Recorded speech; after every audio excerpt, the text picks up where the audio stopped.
Yeah, what is going on, everybody? Welcome to the Awesemo.com NBA Deeper Dive presented by Jock Market. I'm Dave Loughran at Laffy_D on the Twitters, joined by, as always, Adam Scher at Ship My Money DFS. What's good, brother? How's it going, man? Excited for like the start times tonight. You get 2 early games, you get 3 late games. You don't have to sit around your computer for like 2 hours in between. So pretty excited for this one.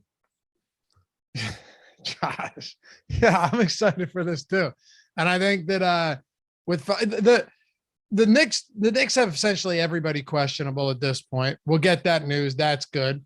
7:30 start, like you said. We got a little bit of additional time. We'll toss this one over to the Live Before Lock crew immediately after this. You got Eric and Greg coming up. They're taking you not only to 7:30, but all the way past that for a special Jock Market segment up until 8. So hang out with them all the way deep into the night.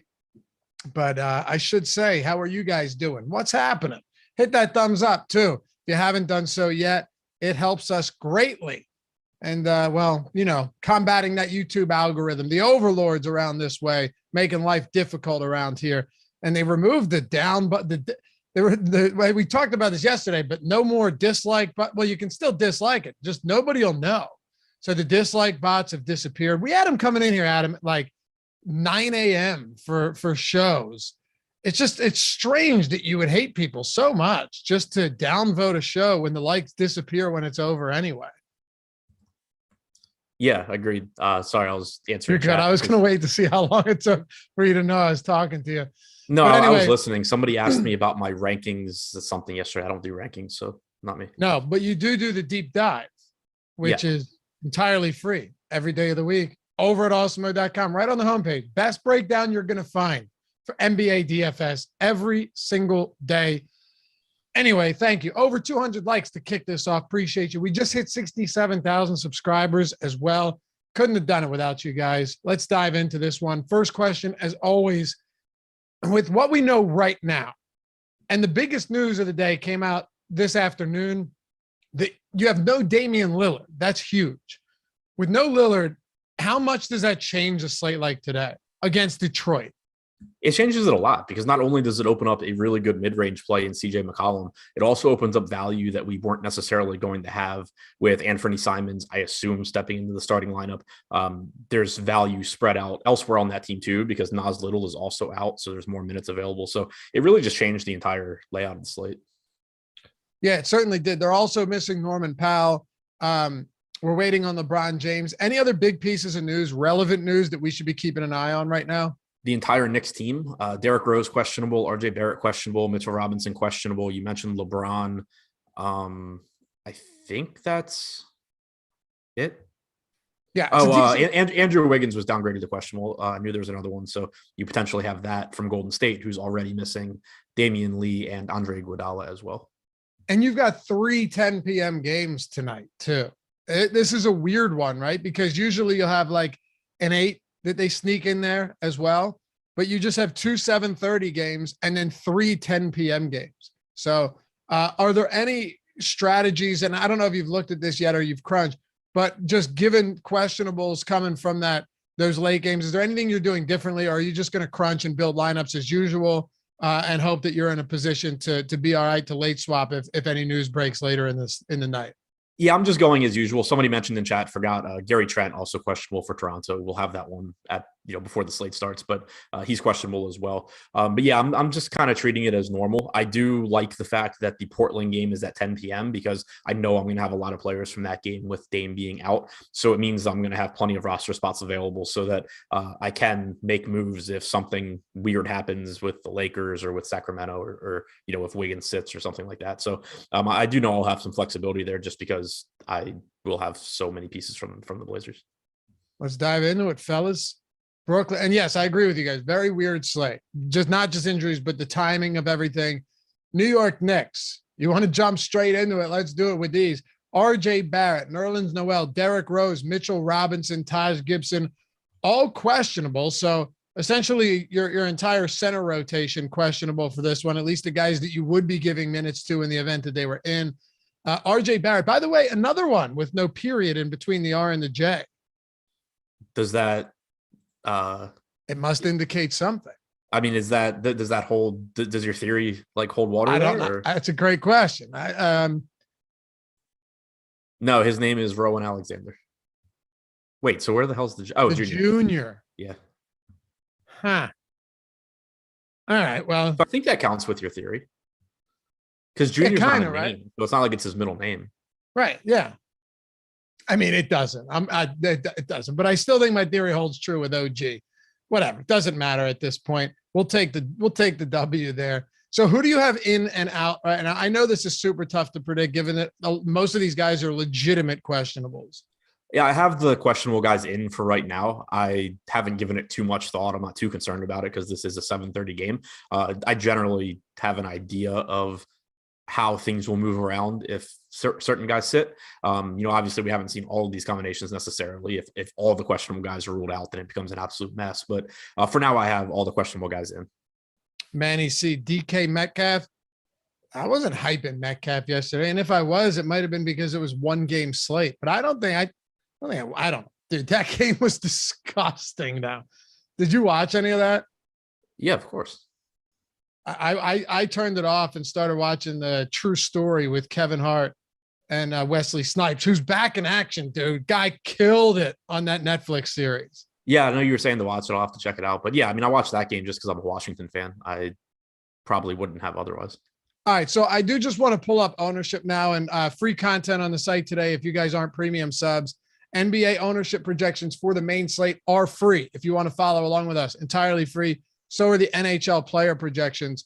But so just for the main slate, if you're pulling up the Knicks right now, obviously it's really hard to project anything. But as it stands at the current time, 5:39 Eastern, you have Alec Burks getting a lot of ownership, and then Julius Randle around 10. But really, Burks is the one guy that's pulling a decent amount. And we did get word.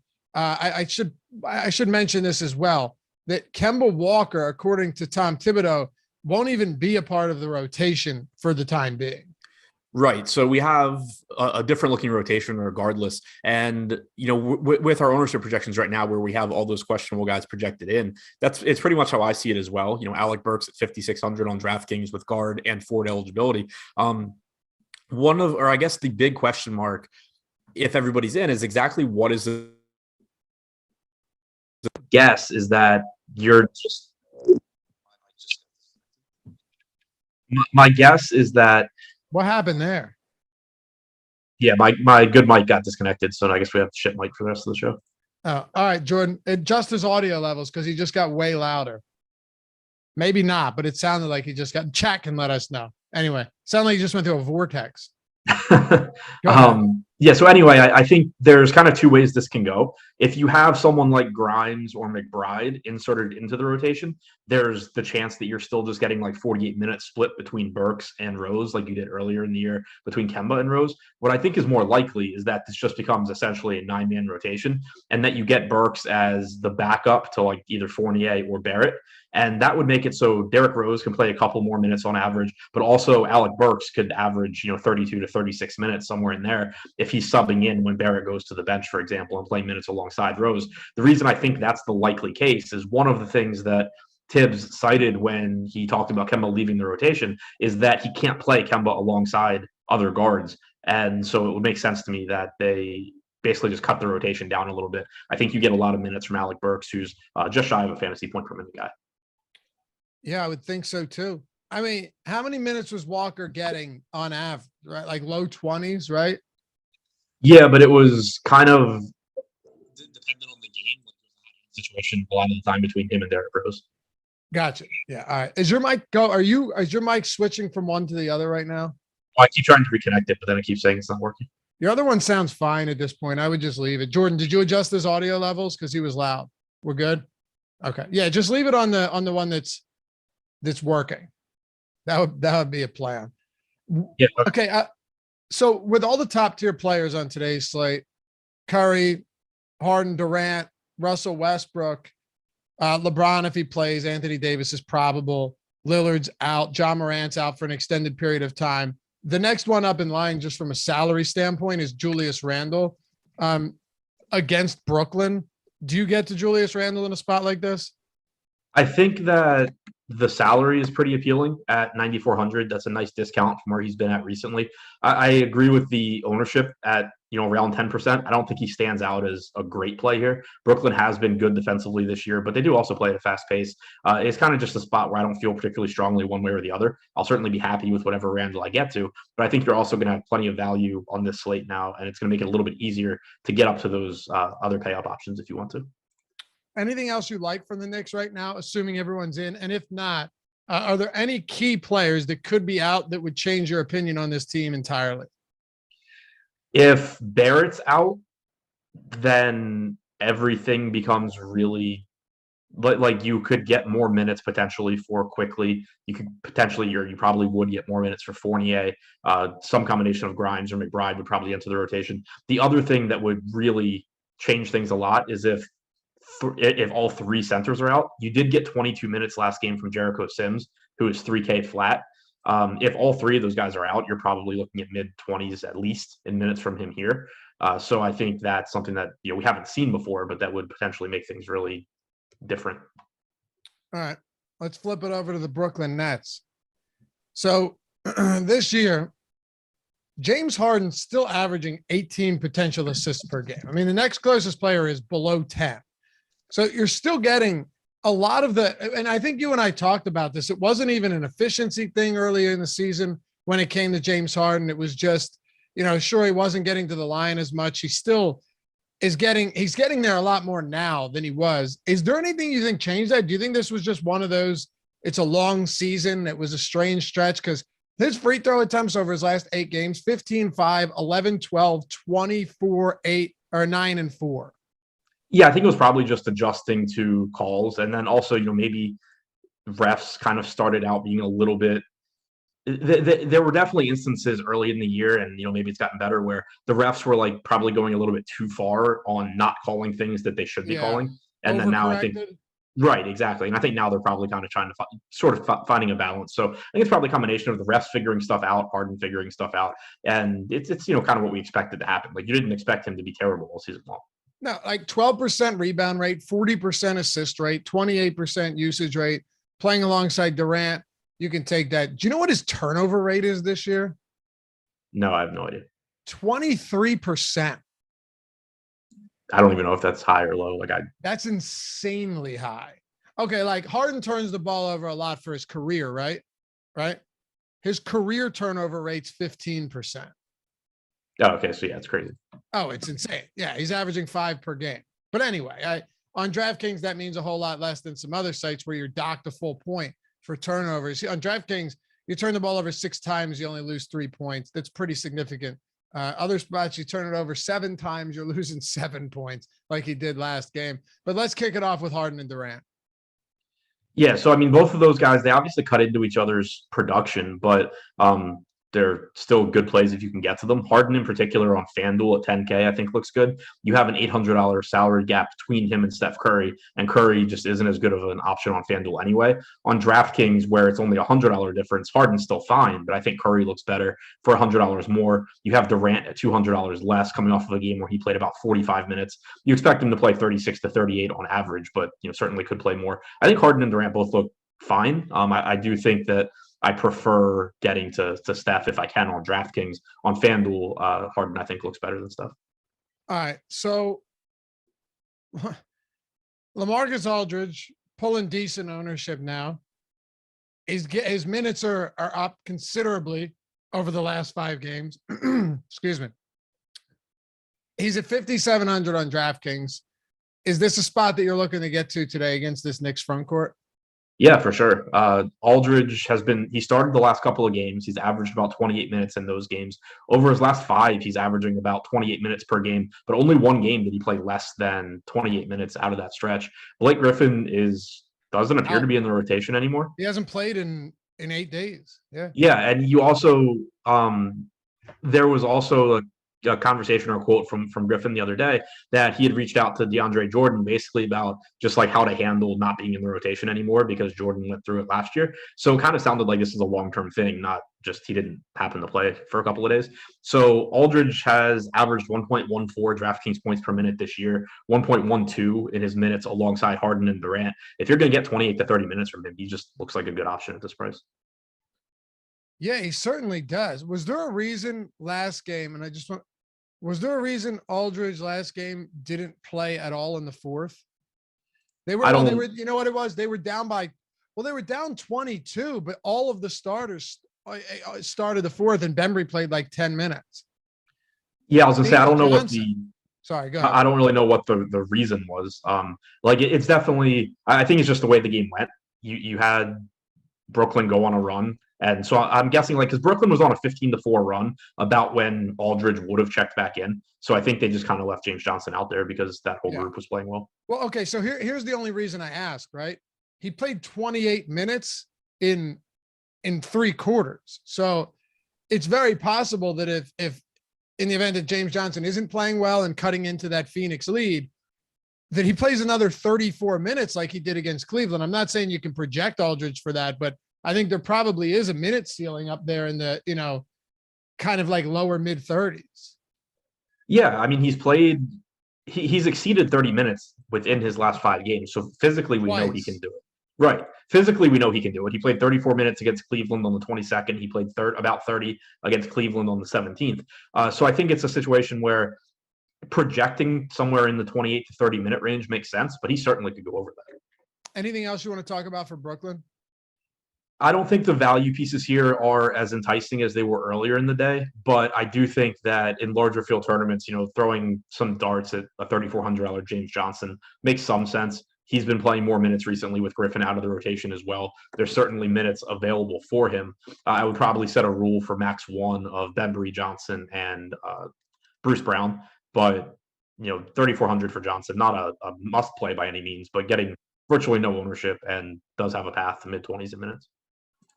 So Jordan's been dying for me to ask you this, and I don't know the answer.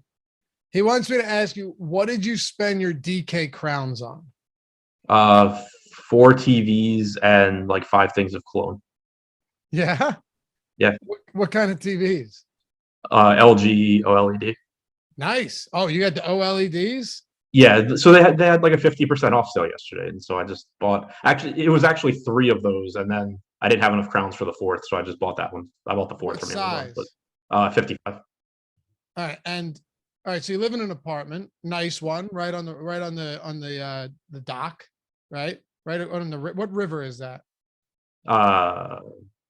Really? It's where like the Baltimore Harbor meets, I don't know, the Patapsco maybe. Oh, okay. All right. So you're right on the harbor. Can you fit 4 TVs, 4 50s? Yeah. So I think my main TV is 65. And then so you're going to fit 4 50s around a 65? Yeah. I'm getting like 2 vertical stands that hold 2 apiece, and I'm putting those on the sides. And so I'll have all 5 and I can watch a bunch of games. Listen, that's overkill, right? I mean, I'm playing hockey and basketball. Like I want to see all the games. I can appreciate. So you think you'll have 5 games going at once? Or 4, and then like Dexter on the main TV, and then 2 basketball games and 2 hockey games or something. Now, are you going to go with a 5 Roku setup or yeah, they're all smart TVs, so I can stream basketball. Okay, that's what I have 1 cable box, but because you need some cable for Roku, because I just go through Comcast. Right. Yeah. I have a couple Rokus with my setup, but take a picture when it's done, man. Can't wait to see it. Are you going to do it on your own? Yeah, but you also know how that is. So it's going to be like 6 months before I set it up. I'm just going to have like boxes of TVs in my apartment. Like the Sean Taylor jersey I gave you and you hung it up like 8 months later. Like the ring light stand that you sent me that I literally just needed to take out of the box, and I didn't do it for 3 months. You thought you had to assemble it. Unbelievable. Yeah, the assembly for that was just expand it. Yeah, literally just open it. You DM me one day shocked that's all it took. Yeah, I felt like an absolute idiot. Like it was just sitting like on my my island, and I just kept looking at it like I don't feel like dealing with this. And then one day I was finally like, all right, I'll set this up. And I was like, oh, I just need to open 30 it. seconds, right? Yep. Yeah, 30 seconds. What, from DK points? Yeah, I was trying to just like round out my crowns, and I needed cologne, but obviously I couldn't smell what any of them smell like, so I just ordered 5 different ones, and I assume I'll like one of them. I don't wear cologne anymore. I used to. I basically just have like body spray at my house, but I wanted cologne. I just hadn't gotten around to buying it. So 5 bottles of cologne and 4 TVs. Yeah. Anything else? No, I'm down to 88,000 crowns. So Memphis Grizzlies. Ja Morant's out for a extended period of time. That sucks, man. Yeah, it does. He was having a really, really good year. So it sucks to see him go down. Yeah, it sucks. But with him out, now you've got Tyus Jones. Have they? Okay, so let me ask you this against Toronto, by the way. Memphis Grizzlies are, what are they? 3.5 point dogs. Has Tyus Jones' price been adjusted enough coming off of this? Because he's at 14% ownership right now, which really isn't that high. Usually DraftKings takes too long to adjust. Sorry. I think 5,200 is fair. It's still on the low end, but it's at least at a point where he can certainly disappoint you in a variety of ways. But I still think he's a little bit underpriced. I think the ownership here makes sense. He's been a 0.95 DraftKings points per minute guy this year. In 9 games started since the beginning of last year, he's at 0.98 DraftKings points per minute. So you haven't really seen a decline at all in his production. Granted, Jaren Jackson wasn't active for all of those games, so you do expect the usage to go down a bit. But he's really good at getting assists, and I expect him to play 28 to 30 minutes here. That's what he was on track for in the first half last game before it blew out. So I still think Jones looks like a good value. Okay. Jordan, people are saying that the audio is off, that I'm quiet and Adam is loud, which would make sense because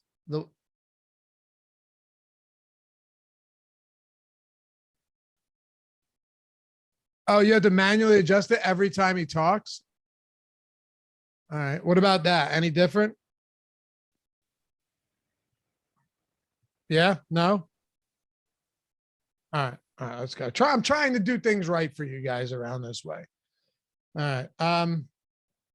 So if we're talking about this entire Memphis squad, though, the absence of Ja Morant doesn't just affect Tyus Jones. It affects everybody, right? You're talking about a guy in Ja Morant who, I shouldn't say carried the team when he was on the floor, but he did a lot. You know, he's coming in with a usage rate of 32%, a 35% assist rate.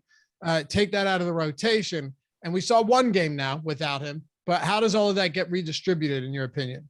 Yeah, so I mean, you're going to get a lot of usage for Dillon Brooks. He's got about a 30% usage rate since last year without Morant on the floor. You're going to get more usage for Jaren Jackson. He's at 28% alongside Brooks without Morant. So you're going to see a bump for those guys. Desmond Bane will probably be looked to score a bit as well. He's having a really good season. It's just a matter of how much of his shot volume does Dillon Brooks take away. But I think that, you know, all 3 of those guys are going to be looked to carry the scoring load. On DraftKings, they got pretty aggressive with the pricing pretty quickly. Dillon Brooks jumped to 7K. Desmond Bane's at 6K. On FanDuel, the pricing's relaxed a little bit more. Brooks in particular at 5,800, I think looks like a really good option. Jaren Jackson is still fine at 6,700.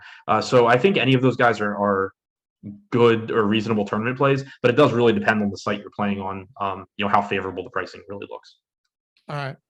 So then, right, hold on. I just wanted to see where we're at on what FanDuel looks like for ownership on this team. Is anybody spiking here? No, I mean, Jackson, Dillon Brooks, Tyus Jones, they're all around 20%. Desmond Bane around 16%. If you're getting to any of these guys, who would your favorite options be, though? On FanDuel, Jackson, Brooks, Jones. Like FanDuel, I think they all look good, the main guys, Jackson, Brooks, Jones, Bane. On DraftKings, with the pricing being tighter, I think Jones looks the best. Jackson probably second best for me. And then in tournaments, you can't really rely too much on the playing time here, but 4,300 for Steven Adams and 3,700 for Brandon Clark. There's a pretty good chance that one of those guys has a good game at their price. And neither one's getting ownership. Let's talk about the other side of this one. Then you've got Toronto. This is one team that it looks a whole lot different than Memphis tonight. Gary Trent, by the way, is that confirmed? He's out. Yeah, he's out. Yeah, I think El Negro Loco was trying to hit me up about that, but chat was moving too fast. They said you should have bought a mic with your DK crowns. My mic's in my apartment. My backup mic is here and not working. Are you using the Snowball. The Yeti. Yeah. Yeah, they stink, man. You've got good ones in the apartment. It's just a pain in the ass to move. You got one of these, right? The roadie. Yeah, one of the roads. Roadie. I don't even know which it is. Precious Achua, big time ownership today against the Grizz. Let's start with that because at his price point and his ownership, it's going to be a pivotal spot on this slate. Yeah, sorry. So so Trent's out. So you have Svi Mikhailiuk sliding into the starting rotation. He played about 38 minutes last game. There's no guarantee that happens again, but this is a really shorthanded Toronto team right now. So I think it's likely that he plays, at least north of 30 minutes at 3,800. It's going to make him look like another really good value option. All right. So, man, chat just flying right now. They need a backup mic for the backup. No, we're good. You sound fine to me. What about Vanvleet at this price point? He's pulling pretty decent, or he has a pretty decent price tag. Ownership wise, you got him coming in around 20%, which I think makes a decent amount of sense. 21% at 8,700, pretty good matchup against Memphis.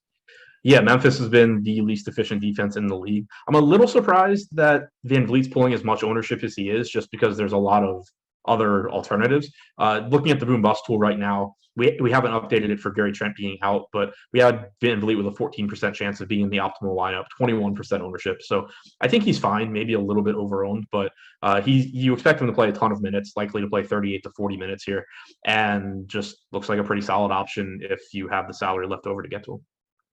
Yeah, Memphis, 114.8 defensive rating? They've been brutal defensively this season. Yeah, now keep in mind, Dillon Brooks has been hurt/limited for a lot of the year, and he does a good job on ball. But still, you're not going to, adding one player to your defense isn't going to make you go from the worst in the league to really good. Where else are you going with Toronto? I think that any of these guys look okay. It's, Siakam at 8,500.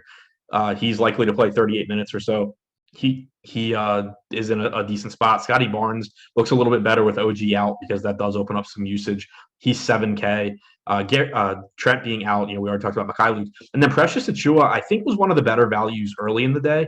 I still think he's fine, but I do think he loses priority a little bit just because of the guys being ruled out in Portland and Trent being out. It just opens up some value at positions other than center. On FanDuel, you can roster Achua at power forward, which is nice. He did play about 36 minutes last game. I think that on average, you're going to get 30 to 32. His rates are down playing alongside Siakam this year. In the 3 games he started with Siakam, he's only averaged about 0.68 DraftKings points per minute. I think that's a bit of a small sample size issue. If you look at his total minutes alongside Siakam this year, he's played 117 minutes. He's averaged about 0.85 DraftKings points per minute. Usage rate's down a little bit from his numbers without Siakam.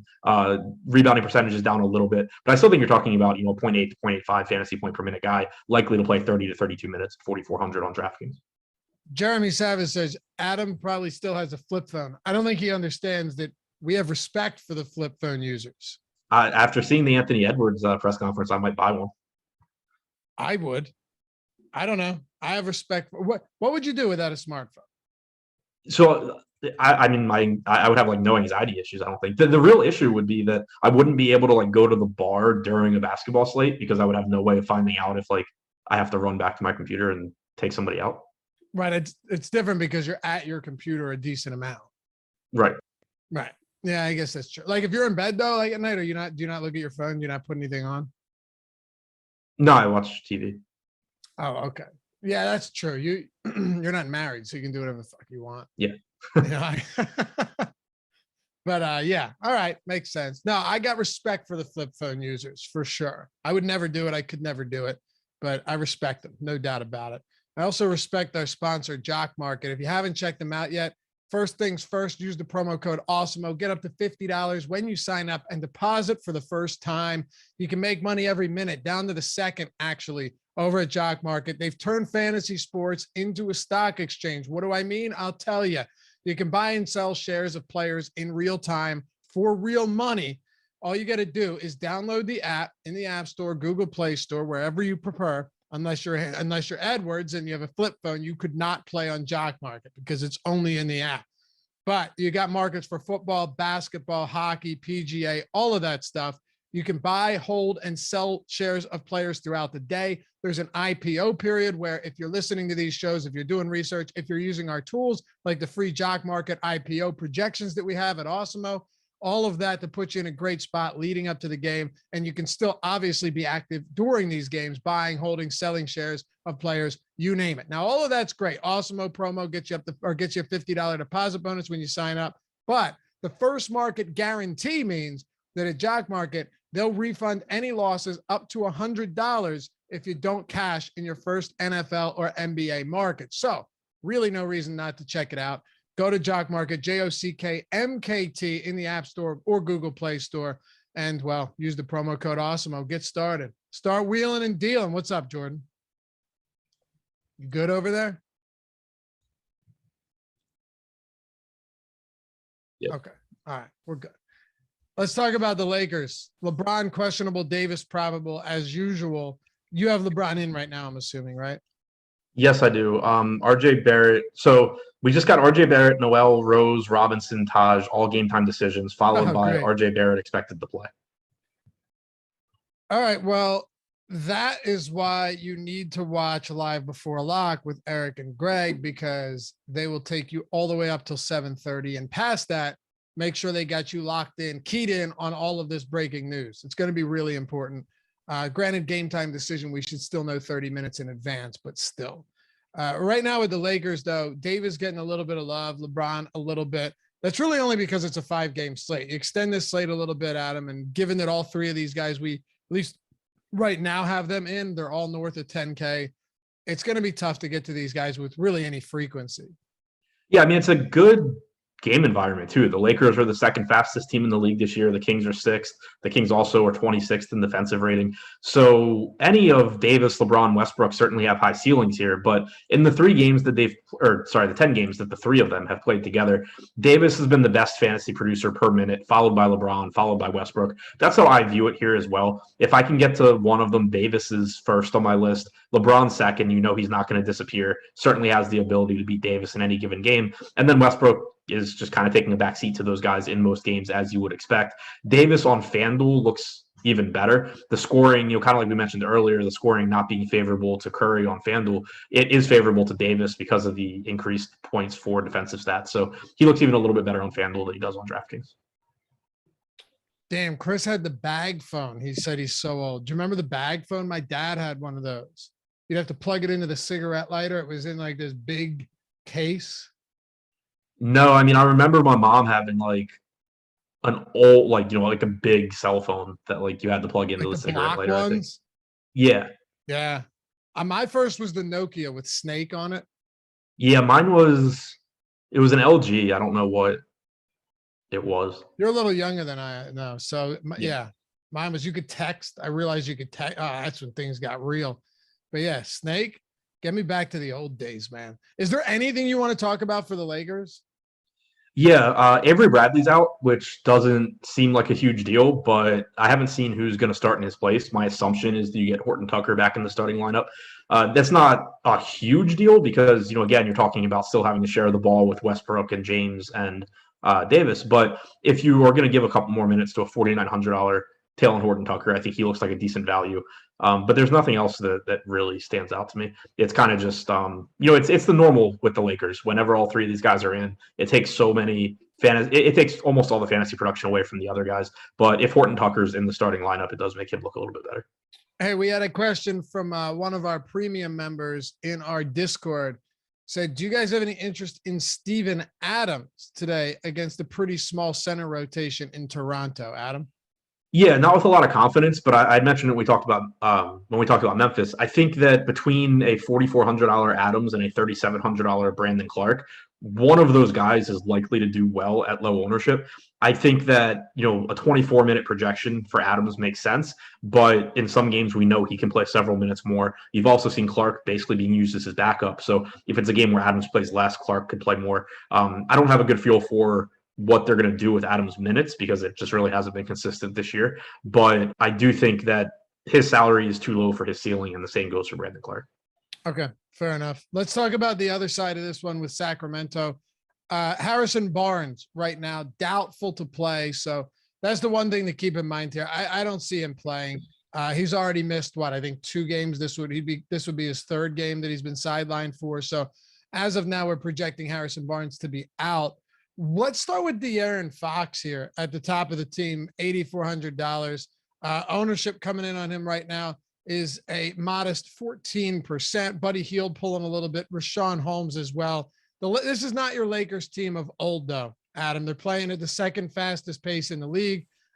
Defensively, the LA Lakers have been a pedestrian at best. They're 18th in defensive rating. What do you make of Sacramento today? They're a mess. I don't really feel confident in projecting minutes from most of these guys, or at least for the secondary pieces. But the guys like De'Aaron Fox, Halliburton, they should get their normal run. The issue with Fox is just that he hasn't been that good this year. He's at 1.02 DraftKings points per minute. Assist percentage is down a little bit to 25%. Still has a 28.4% usage rate. So I think he's fine in tournaments just because there should be a lot of possessions in this game. It's a game where he can get out and run, which is really good for just the way he plays. But 14 to 15% ownership is, I think, around where he should be. So it seems like the field is there as well. Certainly has a high ceiling, but he's priced up a little bit. Also, for the rest of the guys, Halliburton at 6,900, pretty expensive price tag. So really just looking at him in tournaments. Same goes for Hield. I am interested in Rashawn Holmes at 6,200. He's missed 3 straight games. He had an eye injury followed by non-COVID illness. It was only 3 games, so I'm assuming he's going to just be good to go here. He's been a good fantasy producer this year. He's likely to give you 28 to 30 minutes. It's a slate where, there's always opportunity cost at center, but it's not quite as high tonight as it normally is since you don't have Jokic, you don't have Towns, you don't have, a lot of those guys at the top. So I think that Holmes looks pretty good. And then the power forward position is really risky. You've been getting Metu in the starting lineup without Barnes. He's been playing 24 to 26 minutes, give or take. He's pretty cheap at 4,100, where if he plays 24 minutes, he's kind of just, a mediocre play. But if he actually plays in the 4th quarter, then he's looking like someone that could be really, really good. You also have had Marvin Bagley play about 20 and then 18 or 19 minutes in regulation in the last 2 games. He's 4,400. If you get a situation where he happens to play, 24 minutes instead of 20, he's going to look really good. So certainly wouldn't play those guys together, wouldn't play them in high frequency, but I do think if you're playing 150 lineups, those are guys to take shots on just because they are good point per minute fantasy guys. It's just a matter of, how many minutes are they going to play, and that's really volatile. Hey, before we get to the next game, I meant to mention this to you at the beginning. How fascinating is it to see certain players that throughout their entire career, big men specifically, never shot threes, and then they just become electric. Like Jonas Valanciunas? Was that, he was 7 for 7 in the first half. Yeah, it was insane. What do you know what he finished at? He had 7 for 8. Yeah. Okay. But I know he finished with 70 fantasy points. Yeah, he killed it. But the crazy thing is he had a career high 3-pointers like 2 games ago when he hit 5. Yeah, it's just a totally different game. It's insane. He's just absolutely crushing. We saw Brook Lopez make that transition. He used to be a guy that never shot threes and then only shot threes. I'm not saying that'll be Joval, but dude, it's so weird to watch these guys develop and evolve in this game. Remember when Andre Drummond tried to make that transition? Yeah. Whiteside tried a little bit as well. Yeah. Didn't work out for either of them. Notice both of those guys don't play big minutes anymore. Exactly. Yeah. If Joval makes 2 more threes, that'll be a career high. Wow. And we're like a quarter of the way into the year. Yep. Pretty amazing stuff. Really is. Dude can play. I'm happy to see him excel at such a level. Vucevic is another one of those guys that can knock him down now. And even Embiid is probably shooting pretty well from 3. What do you think Joval's 3-point percentage is this year? 32. Close. 52. No way. Yes. Yeah, that's what I'm saying, man. He's shooting 52% from 3. So what's he taking, like 21? No, he's a 10. No, I mean, he hasn't attempted like Steph Curry level threes. He's 30 for 58. That is insane. It's crazy, man. 30 for 58. He's got a higher 3-point percentage than field goal percentage. Yeah, it's incredible. Anyway, speaking of really good 3-point shooters, Steph Curry. I mean, at this rate, I know it's so hard for us sometimes to justify paying a premium for a guy like this because he will have some uglier games on the peripheral front, but he still has Steph Curry is still crushing just across the board. And it gets to a point where do we stop saying, hey, it's kind of tough to get to Curry? He's got a 34% assist rate. It's the highest that he's had in, God, I don't know, since 2014 right now, outside of playing only 5 games in 2019, 32% usage rate. He's even rebounding almost at a 10% clip. Like the peripherals haven't been that bad for Steph this year. Yeah, they really haven't. He's averaged 1.51 DraftKings points per minute. He's averaged 1.44 FanDuel points per minute. Obviously, a better DraftKings option because of the 3-point bonus. But it's kind of normally when we say that it's difficult to get to Curry, it's more so that you have Giannis or you have Jokic or somebody that is similarly priced and produces better. Right. But tonight, I don't think it's going to be that difficult to get to him, especially with value opening up elsewhere, because he's a better per minute guy than everyone on the Lakers, than Durant, than Harden. It's not to say that, he's certainly going to outperform, beat all of them today, but he is the best option of that group. So I think Curry looks great, especially on DraftKings. Yeah, so do I. To me, it's one of those spots where, like you said, usually you're worried about, do I play him over Jokic, who was just is a triple-double threat every single night, and even a bad game for Jokic, you're at least around 50. But yeah, again, okay, so how would you prioritize Curry then would actually be a better question on this slate amongst the other top-tier options. That would probably be more helpful to everybody watching tonight. On DraftKings, I think he's the number one guy out of the top tier. On FanDuel, I think getting to Harden, getting to Davis probably makes a little bit more sense. Not to say that Curry's bad, but I just think the price gap's a little bit bigger between him and Harden. The scoring system favors Davis, whereas it hurts Curry. But he's my top guy on DraftKings. Jordan Lockhart, thank you for the super chat, brother. He said, checked in late, just got off work. Who's the sleeper play tonight? And someone said, Jordan Lockhart works. Yeah, mega heater for this guy. Who's the sleeper play tonight, Adam? Shit. Even if it's like a lower owned, high priced player, is there anybody that stands out to you as maybe not pulling a ton of ownership, not very chalky that is in? I know you're on the spot, but yeah, no, I was just trying to kind of think through these teams. I mean, depending how deep you want to go, like that Metu Bagley spot is certainly slate breaking potential. Brandon Clark off the bench for Memphis, especially we just got Zaire Williams questionable also. That's a spot that I think could really go nuts at low ownership. So, I mean, if you're talking large field tournaments, I think Clark, Bagley, Metu, one of those cheap power forwards that has a lot of volatility, really gives you a lot of upside. Jordan's either the most disciplined and morally sound person in the world because he's still working, or he just works at a job that just absolutely crushing there. Everyone, what do you think Jordan does for work? Take a guess, everybody. What do you think he does for work? I'm going to say he's a chemical engineer.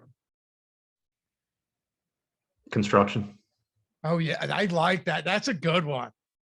All right, so we're going completely different. It covers a really wide range too, so it just increases my chances of being right. Right, right. That's true. Could be any type of construction. Jordan, what do you do? And Jordan, pay attention in chat because I don't want to have the super chat again. A lot of stuff coming in. Computer design. Michael Roundtree says Cook's math. That, Josh Engelman. Okay. You guys are. Oh, yeah?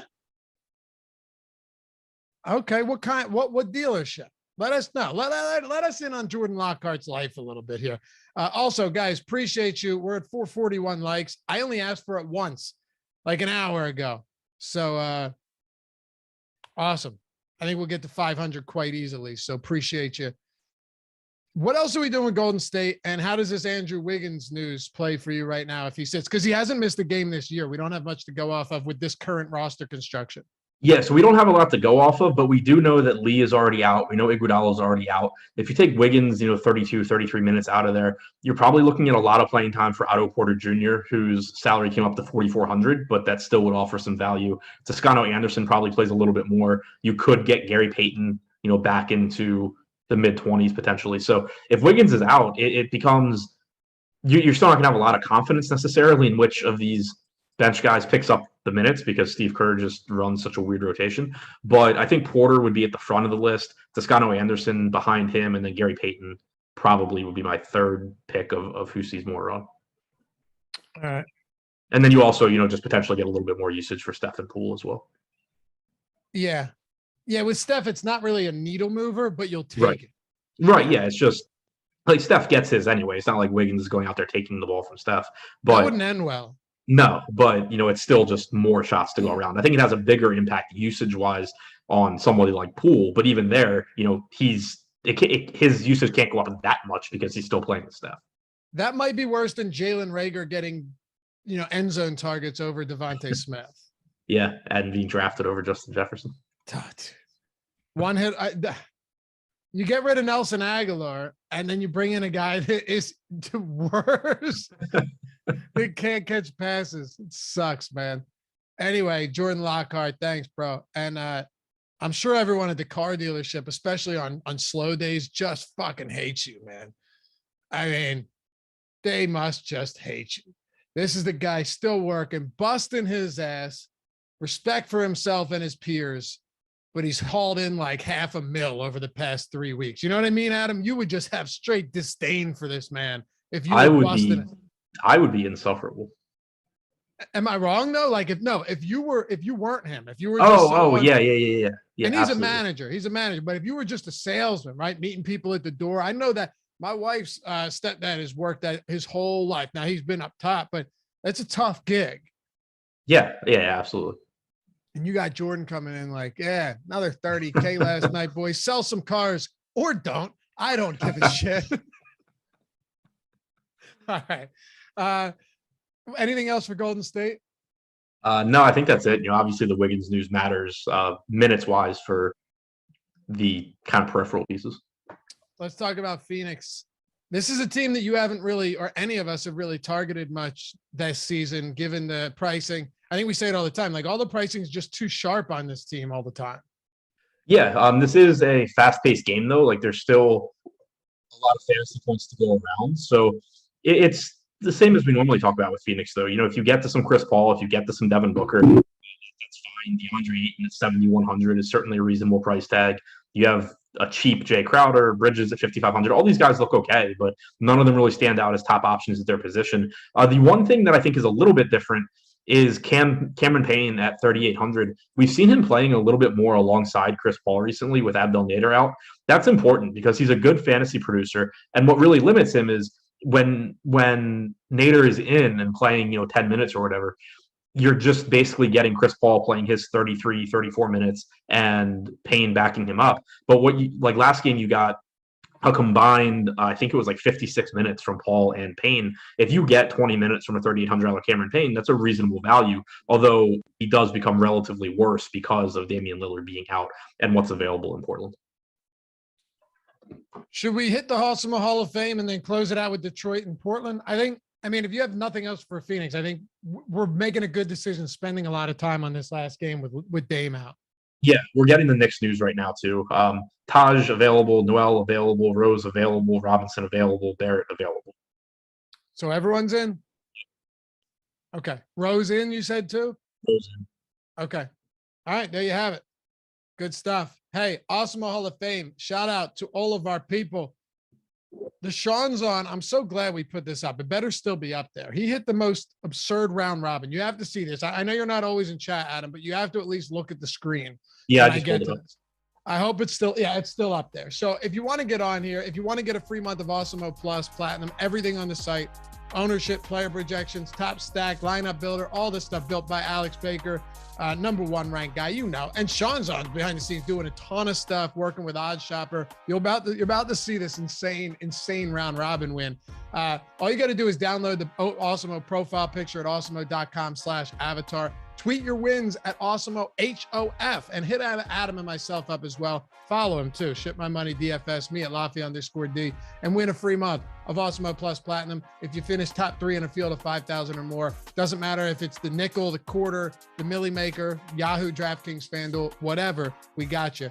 Anyway, Jordan Weber, shout out to said big hit last night. Appreciate all the help. Good stuff, man. Third place, $1,000 hit. And then Coleman, good night. Thanks, guys. Slate starter, the process, contenders, all of it.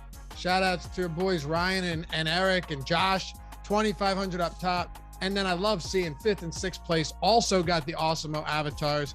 Baseball Wolf, 1st and 2nd in the quarter arcade. Collect your free month, bro. And then Jordan Lockhart, heard of him? Still got it. Made up for a terrible main slate with a tied 1st NBA, 3rd in the night NFL showdown. Thanks for everything you do. 30K. Good stuff, bro. Oh, he hit another one for 8,100 too. My God. And then check this out. Sean's up, right? This guy's been in the industry for a while, playing really, but he works with us behind the scenes, working on a lot of our tools, building stuff out for OddsShopper projections. Only took 79 hours to make this bet with Awesemo NBA prop tool. That's facetious because it's the easiest place to build player props. Adam, 56,000 into 151K with an 8 prop round robin, and all of them hit. Yeah, that's insane. Insane. One, the bet itself is insane, and 2, winning it is just absolutely sick. It's amazing. I love seeing that. And also, how much do you trust the tools that you're building that are free at oddshopper.com, by the way? How much do you trust those tools if you're throwing 5,600 down on a round robin of that size? Yeah, exactly. And then to close it out, Forrest Nascenti. Great night in the 20 max. Would have been even bigger if Jovel stopped drilling threes like he is Steph Curry, bro. But still happy a lot. He's better than Steph Curry. But a lot of familiar avatars. Thanks, fellas. Good stuff, man. Oh, he's pockets. Awesome. That's pretty cool. Anyway, download the avatar. Hit us up at Awesemo HOF. Get the free month and get that love here. Get inducted into the Hall of Fame. Get that Twitter love as well. Hopefully we'll see you up here very shortly. Adam, Detroit and Portland. Let's make it happen. You got the Detroit Pistons headed into Portland +7, 212 total. No Dame. That's big.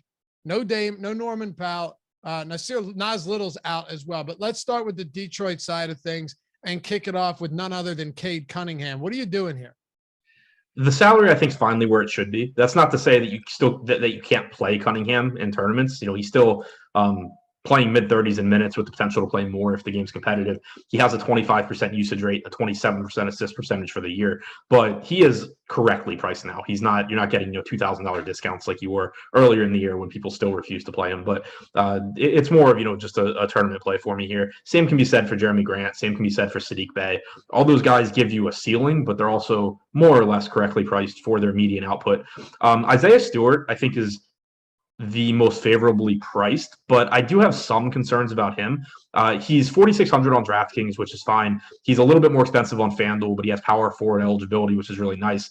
The thing that's kept him from playing more minutes this season, or the thing that's limited his minutes at times, it's foul trouble and Kelly Olynyk. Olynyk obviously is out. Foul trouble still exists.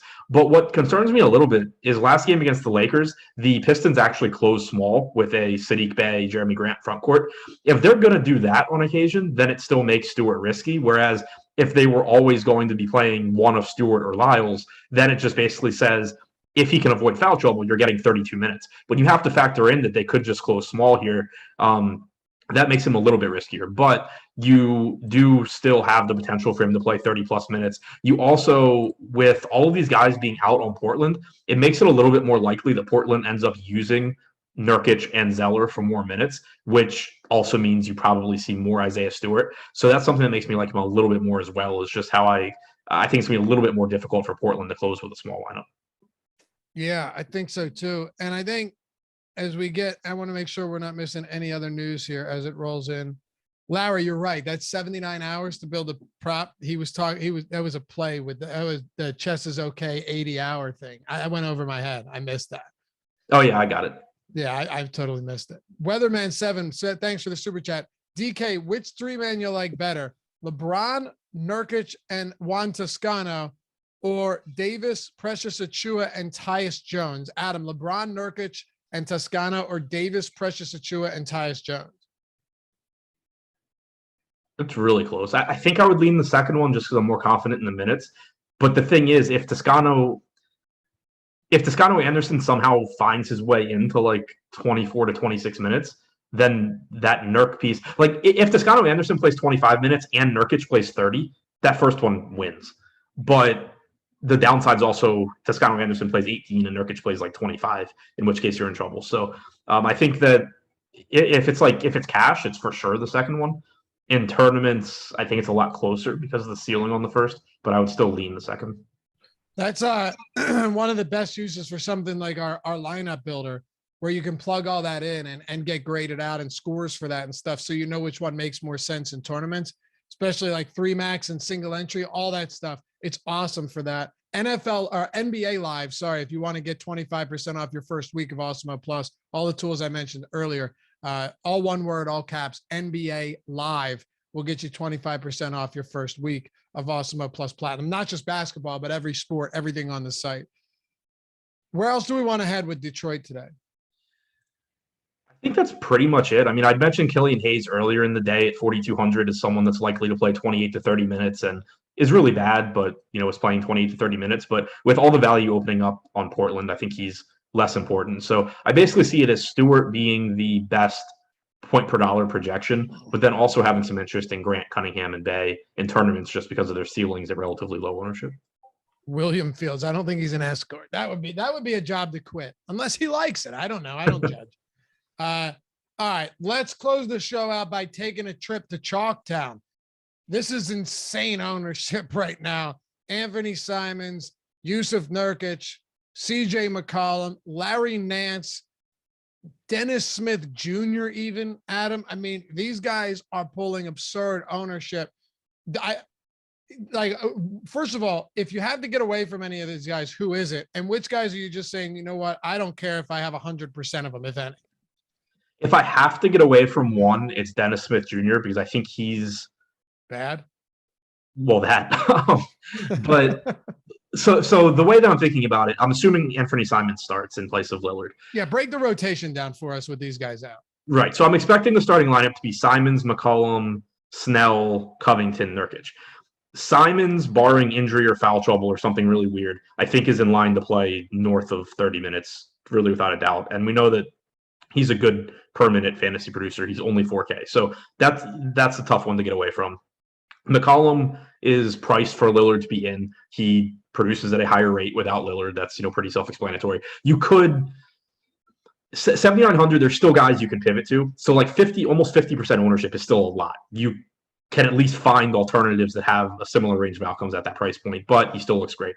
Nurkic is underpriced because I think Little being out, Lillard being out, it just makes it more likely that you get close to 48 minutes from Nurkic and Zeller combined, because it's just going to be more difficult to run small lineups because they're lacking the bodies. So I really like Nurkic, even though the minutes have been inconsistent this year. Dennis Smith Jr., the last game or the only game that Lillard missed, he played 10 minutes in the first half, so he was on pace to play about 20. If you get 20 to 22 minutes from Dennis Smith Jr. at 3K, he projects as a good value. The reason, though, that I'm quicker to get away from him is that we just haven't seen that rotation a lot. Like Dennis Smith Jr. is likely to be the backup point guard, but what if he's only the backup point guard and they use CJ Ellaby more, or they use Ben McLemore more? He's the one where I think it's likely he plays enough minutes to be a good play at 3K. I'm not saying I don't think he's a good play, but I think there's just more uncertainty in does he get those minutes. So if I had to get away from one of these guys, it would be him. But really, this is also just an example of keeping in mind that it's all about your entire lineup. You don't have to pick one of these guys and not play them. You just, have a couple contrarian pieces in all of your lineups. Probably don't play all 5 of these guys in the same lineup, but it doesn't mean you have to pick one and be like, oh, I'm not playing CJ McCollum today, or I'm not playing Nurkic. It just means find some low-owned guys elsewhere. But on a slate like this, and we're up against it, I got a surprise for you before we go, too. Not you, but these people, especially those who have been with us, especially those who have been with us for a while and know that I've been pushing for this for a long time. We're up against it. Jordan over there wondering what I'm talking about. It has to do with you, Jordan. Auctioning like a date with Jordan? Yes. With Lillard out, how many guys on a 5-game slate from Portland are you willing to have in the same lineup? 3 or 4. Okay. I would assume if you run the optimal right now, you'll probably get 5. Yeah, actually. So I'm not saying the optimal. Like, if you just ran an unadulterated crunch with our projections, you'd probably get 5. Yeah, and kind of thinking about it because the pricing too. I think I'll probably will cap it at 5, but I'll set a rule where like if I do have 5 guys from Portland, I'm running it back with somebody from Detroit and just kind of turning it into a game stack. I still don't think I'll get a lot with 5. I would also say like you definitely only want one of Zeller or Nurkic. You probably want a maximum 2 of Zeller, Nurkic, Nance, and Covington. I would think. Although I guess Covington could close at the 3. But yeah, I mean, I think you want to be setting some rules here just to, pay attention to who's in those lineups together. For sure. 4. If you just run the optimal right now, McCollum, Nance, Nurkic, and Anthony Simons. So okay, then that's probably where I would set it. Like if you're not getting 5 in the optimal, I'd probably don't need 5 in tournaments. I don't think so, especially if it's like Dennis Smith that's getting the axe. Like you said, though, you don't need to worry about fading one of those guys if you're playing a lot of lineups. Anyway, that'll do it for us. Thank you. Over 600 likes. You guys are the best. We got almost 3,200 people. Eric and Greg are coming up next. Here's a surprise. Jordan hit me up yesterday, or maybe it was this morning. It was this morning. It was like 5 a.m. on your time, which is wild, and said, hey, I'm willing to do producer cam. And I've been pushing for this for a year now, Adam. I've tried so hard to get Jordan to get the producer cam. Didn't want to do it. He said, I feel more comfortable with you guys now and with the audience. I'm willing to do it. So if you can't hit the thumbs up for that, I don't know what deserves it. Shout out to our boy, Jordan Klein. I was going to say we'll be seeing more of him lately, but we'll be seeing any of him coming up. So hit Adam up at Ship My Money DFS. Shout out to your boy, Jordan. I'm at Laffy_D. Coming up next, it's Eric, it's Greg, live before lock, followed by the Jock Market after show. Peace.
Oh my goodness, everybody. Welcome to the NBA Live Before Lock show presented by Jock Market.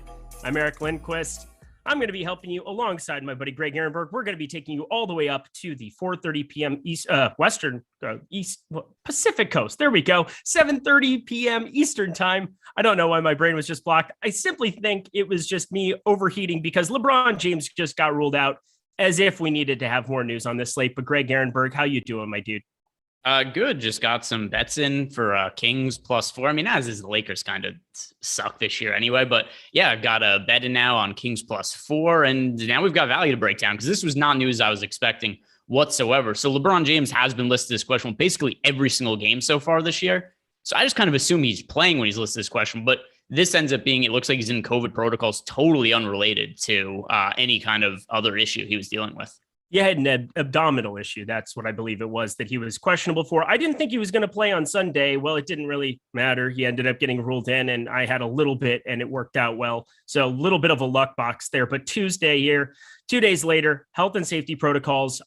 Greg is so good at getting these bets right off the bat. He not only does them for these games, but for futures as well. Whenever things pop up, I know he's done it so many times in baseball. John Morant, we talked about that a little bit as well.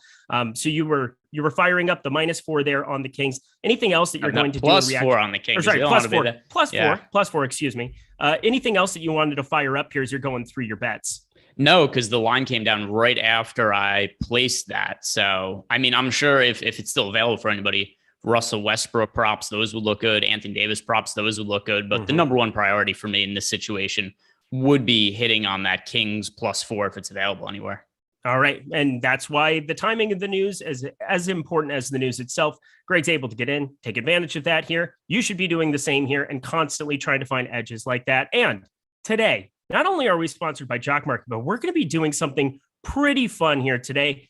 We're going to be doing a scavenger hunt for Odd Shopper right before lock here. I know that we've got 2 games here in the early window. A lot of our major pieces of news that we're waiting on or that just dropped here that we're going to be talking about, reacting to Portland Lakers a little bit later here in the evening. So we'll have plenty of time to cover them, even in that extra half hour that we're going to be talking about Jock Market. But I want you guys all to be getting familiar with Odd Shopper right from the get-go as we start this show. It is the best place to go find your NBA game lines, your NBA player props, player futures, and team futures.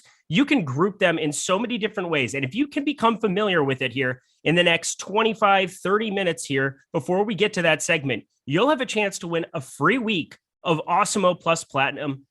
Again, that's completely free just by finding how to find some of these bets. I've got 3 questions locked and loaded here. And the first person to put them into the chat, if you're not already a member of Awesemo Plus Platinum, you will get a free week. And I know out of the 3,000 people that we have there, there's a number of you that haven't gone to check out the tools here. I want you to have that opportunity. So head over to Odd Shopper, get familiar with the expected ROI and the expected win percentage and how to group those. Spoiler alert a little bit. I want you to get familiar with those because I'm going to have those 3 questions. And if you can do it, we are going to give you that free week of Awesemo Plus Platinum. So excited for that coming up a little bit later here in the program. But let's get right to it. LeBron James just got ruled out. That is gigantic piece of news here. Greg Ehrenberg, we'll get, of course, to the Portland side here and go position by position like we always do. But give me your initial reaction to LeBron being ruled out. Yeah. So while you were talking, I was able to update my laps because I knew that was what we were going to be coming with as soon as you were done with our read and pumping everybody up about the scavenger hunt that we're going to be doing, which you and I were supposed to be doing together a little while ago, and then we ended up pushing it back. I did it with Adam, but now we get to do it together. Initial reaction, I've got the on-off court numbers pulled up for the Lakers here. And number 1 fantasy producer on the Lakers, who'd you guess leads the team in usage with LeBron off the court this year? It's between 2 guys, obviously. I want to say Taylor Horton Tucker, just because you said it that way. No, it is. It is not Taylor Norton Tucker. It is. I was assuming you were going to pick Anthony Davis. The answer was Russell Westbrook. That would be the guy I would pick. Yeah. Okay. There you go. Russell Westbrook, 31% usage rate this year with LeBron off the court, scoring 50.29 DraftKings points per 36 minutes. Anthony Davis, 29.6% usage rate, 50.17 DraftKings points per 36 minutes. Taylor Norton Tucker, he's going to be a good value play, but not quite the same boost from just a usage standpoint. 22.4% usage rate with LeBron off the court, scores a little under a fantasy point per minute. All right. Well, there you go. Anthony Davis and Russell Westbrook are good plays. I don't think that's going to be utterly shocking to anybody else. Is there any kind of value that you're extracting from that as well? Taylor Horton-Tucker's now up to 4,900 over on DK. That's not as appealing as what it was. I mean, obviously we had that 3K special day for him earlier this year, but he's 5,300 as well on FanDuel. Are you getting to any of him in your lineups since you just ran them again? A little bit, but not a ton. And it's not because I don't think he's a good points per dollar play. There are so many good value options on a points per dollar basis now. So he's in my player pool. We'll have to see what the updated ownership is, which I assume we don't have that quite yet. I'm going to check that for updates in a second.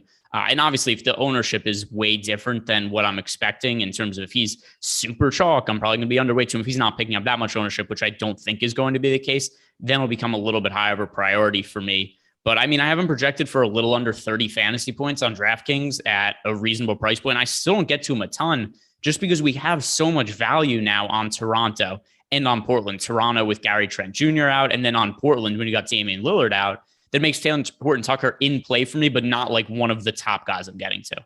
Yeah, I 100% agree with that. Just curious to kind of round out the point on LeBron James. That's the other guy that I think I'll probably get to a little bit, but not a ton over on DraftKings on that slate here today. Of course, it's just. Wait, did you say LeBron James? LeBron James is out. Yeah.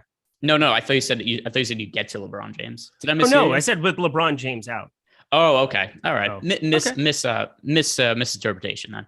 Okay, well, at least you corrected. I mean, LeBron James is out. I do not want to roster him. Fantasy Cruncher will update that for me, so I don't have to worry about it too much. But hey, let's get to some position by position work here. Let's just start at guard with Anthony Simons. He's coming in our last run. I believe it's still 68%. That's a gigantic number. In the boom bust tool, though, there's a lot of negative leverage. He's coming in right around 48.4% optimal percentage, so nearly 50% there. Almost negative 20% leverage going towards him. I still don't care. I think he's going to be somebody I'm nearly locking in. How about you?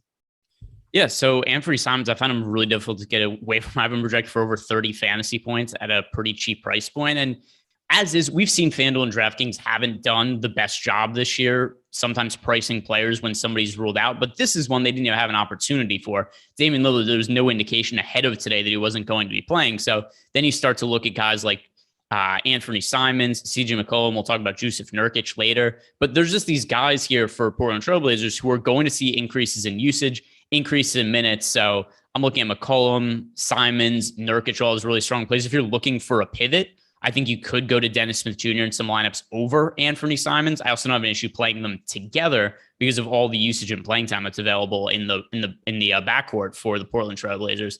But that aside, I have no problem with the Simons chalk at all. He's an absolute lock for cash games. You could kind of fiddle with how much ownership you actually want to get to him in tournaments, but I'm going to be overweight to him.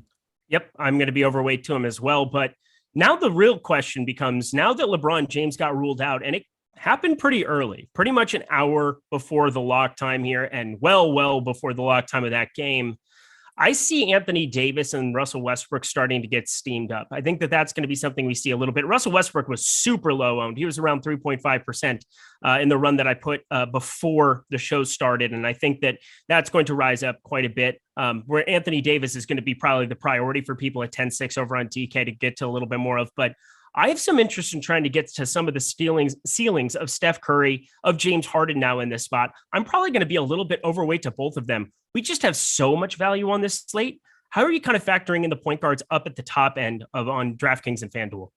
Yeah, so they are lower priorities for me. And I have Russell Westbrook projected for more fantasy points than Anthony Davis, yet I'm still getting to more lineups with Anthony Davis than Russell Westbrook, just because we have all this value at the guard position. We've got Anthony Simons to roster, CJ McCollum, Dennis Smith Jr., who I said I like is a value play also. Then Fred VanVleet with the injury situation with Toronto with Gary Trent out. So I like getting to him.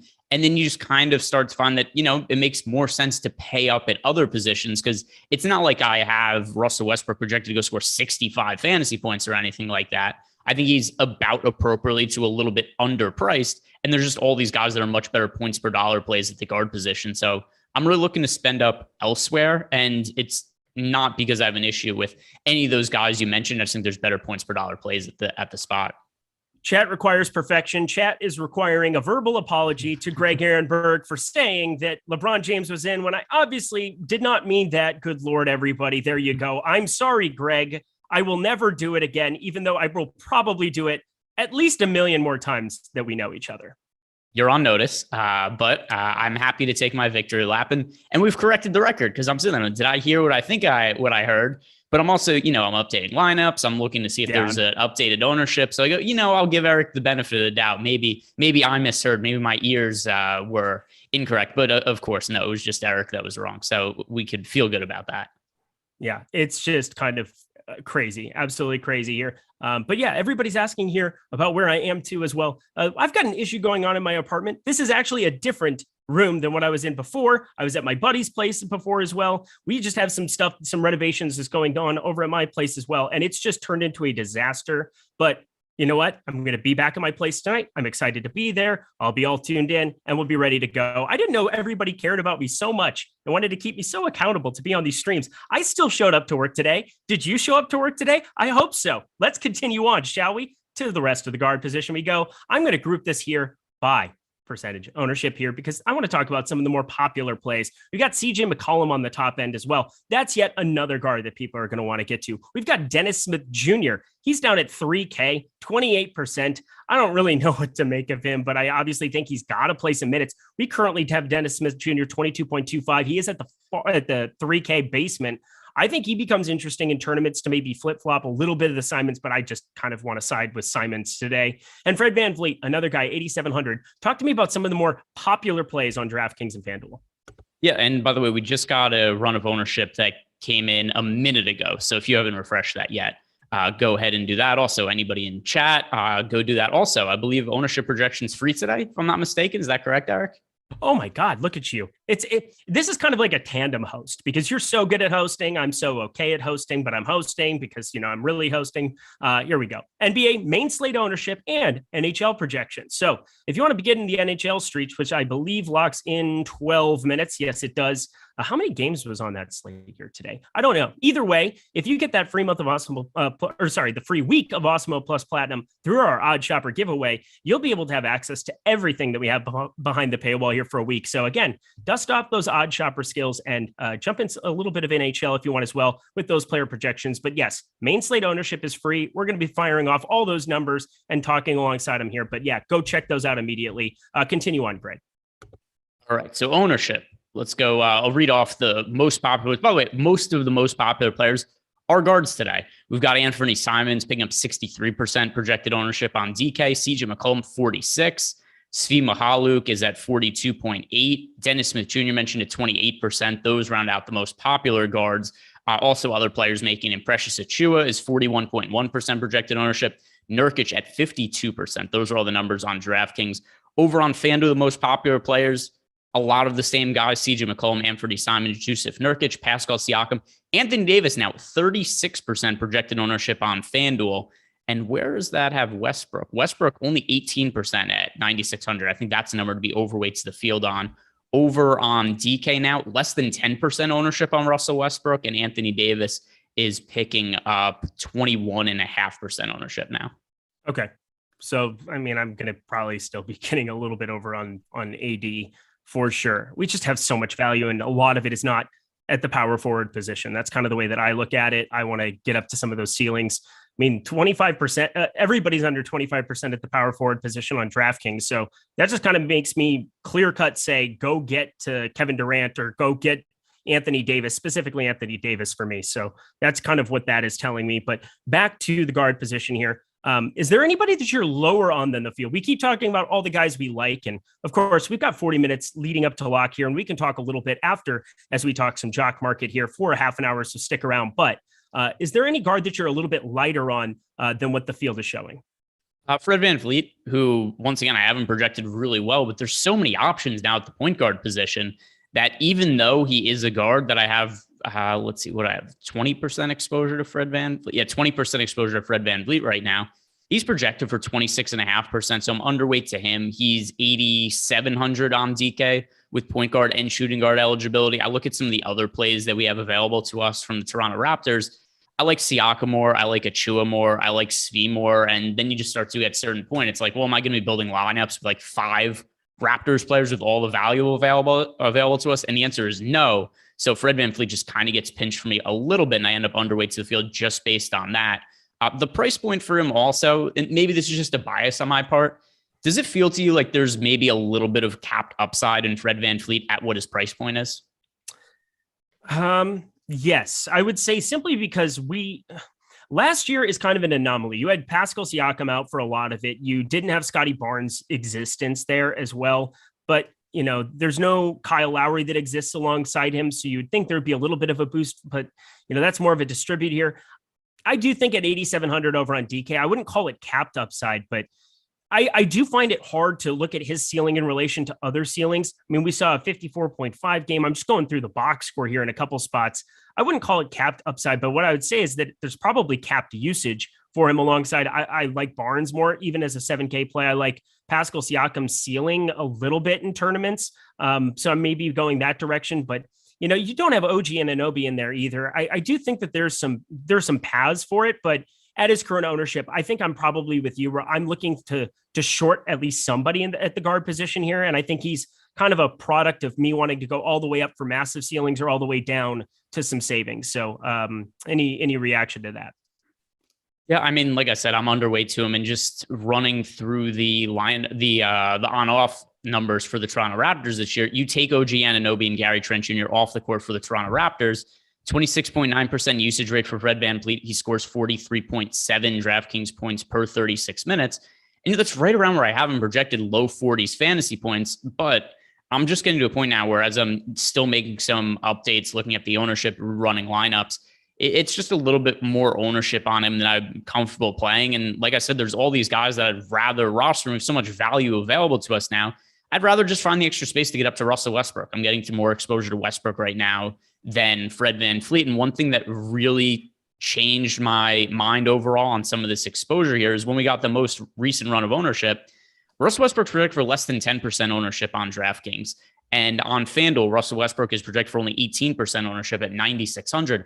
I was expecting him to come in much more popular than that with LeBron James out. So to me, I think that he's somebody I'd rather get to than Fred VanVleet, because it's only a minor price difference between the two when you consider how much value is available to us.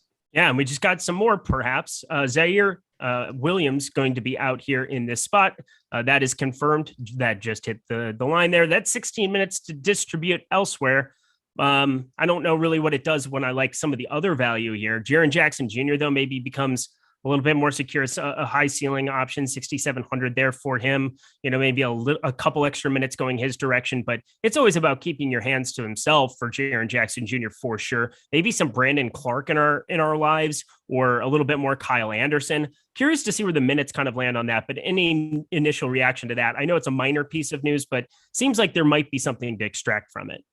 Yeah, it's not going to do anything for me, just because there's so much value available to us. And it's, what am I going to do with these 16 minutes that Zaire Williams plays? Some of it could go to Jaren Jackson Jr., but he's probably going to get in foul trouble anyway. Some of it could go to, Brandon Clark off the bench. But once again, better guys to get to, in my opinion. All right, we got a couple super chats. First of all, I believe Jordan Lockhart threw down another super chat, right before we came on there. My dudes, Eric and Greg, much love to you, my guy. I don't really know what else to say. You just keep spamming us with money, and we keep accepting graciously, because we are those kind of people where we'll graciously accept your cash.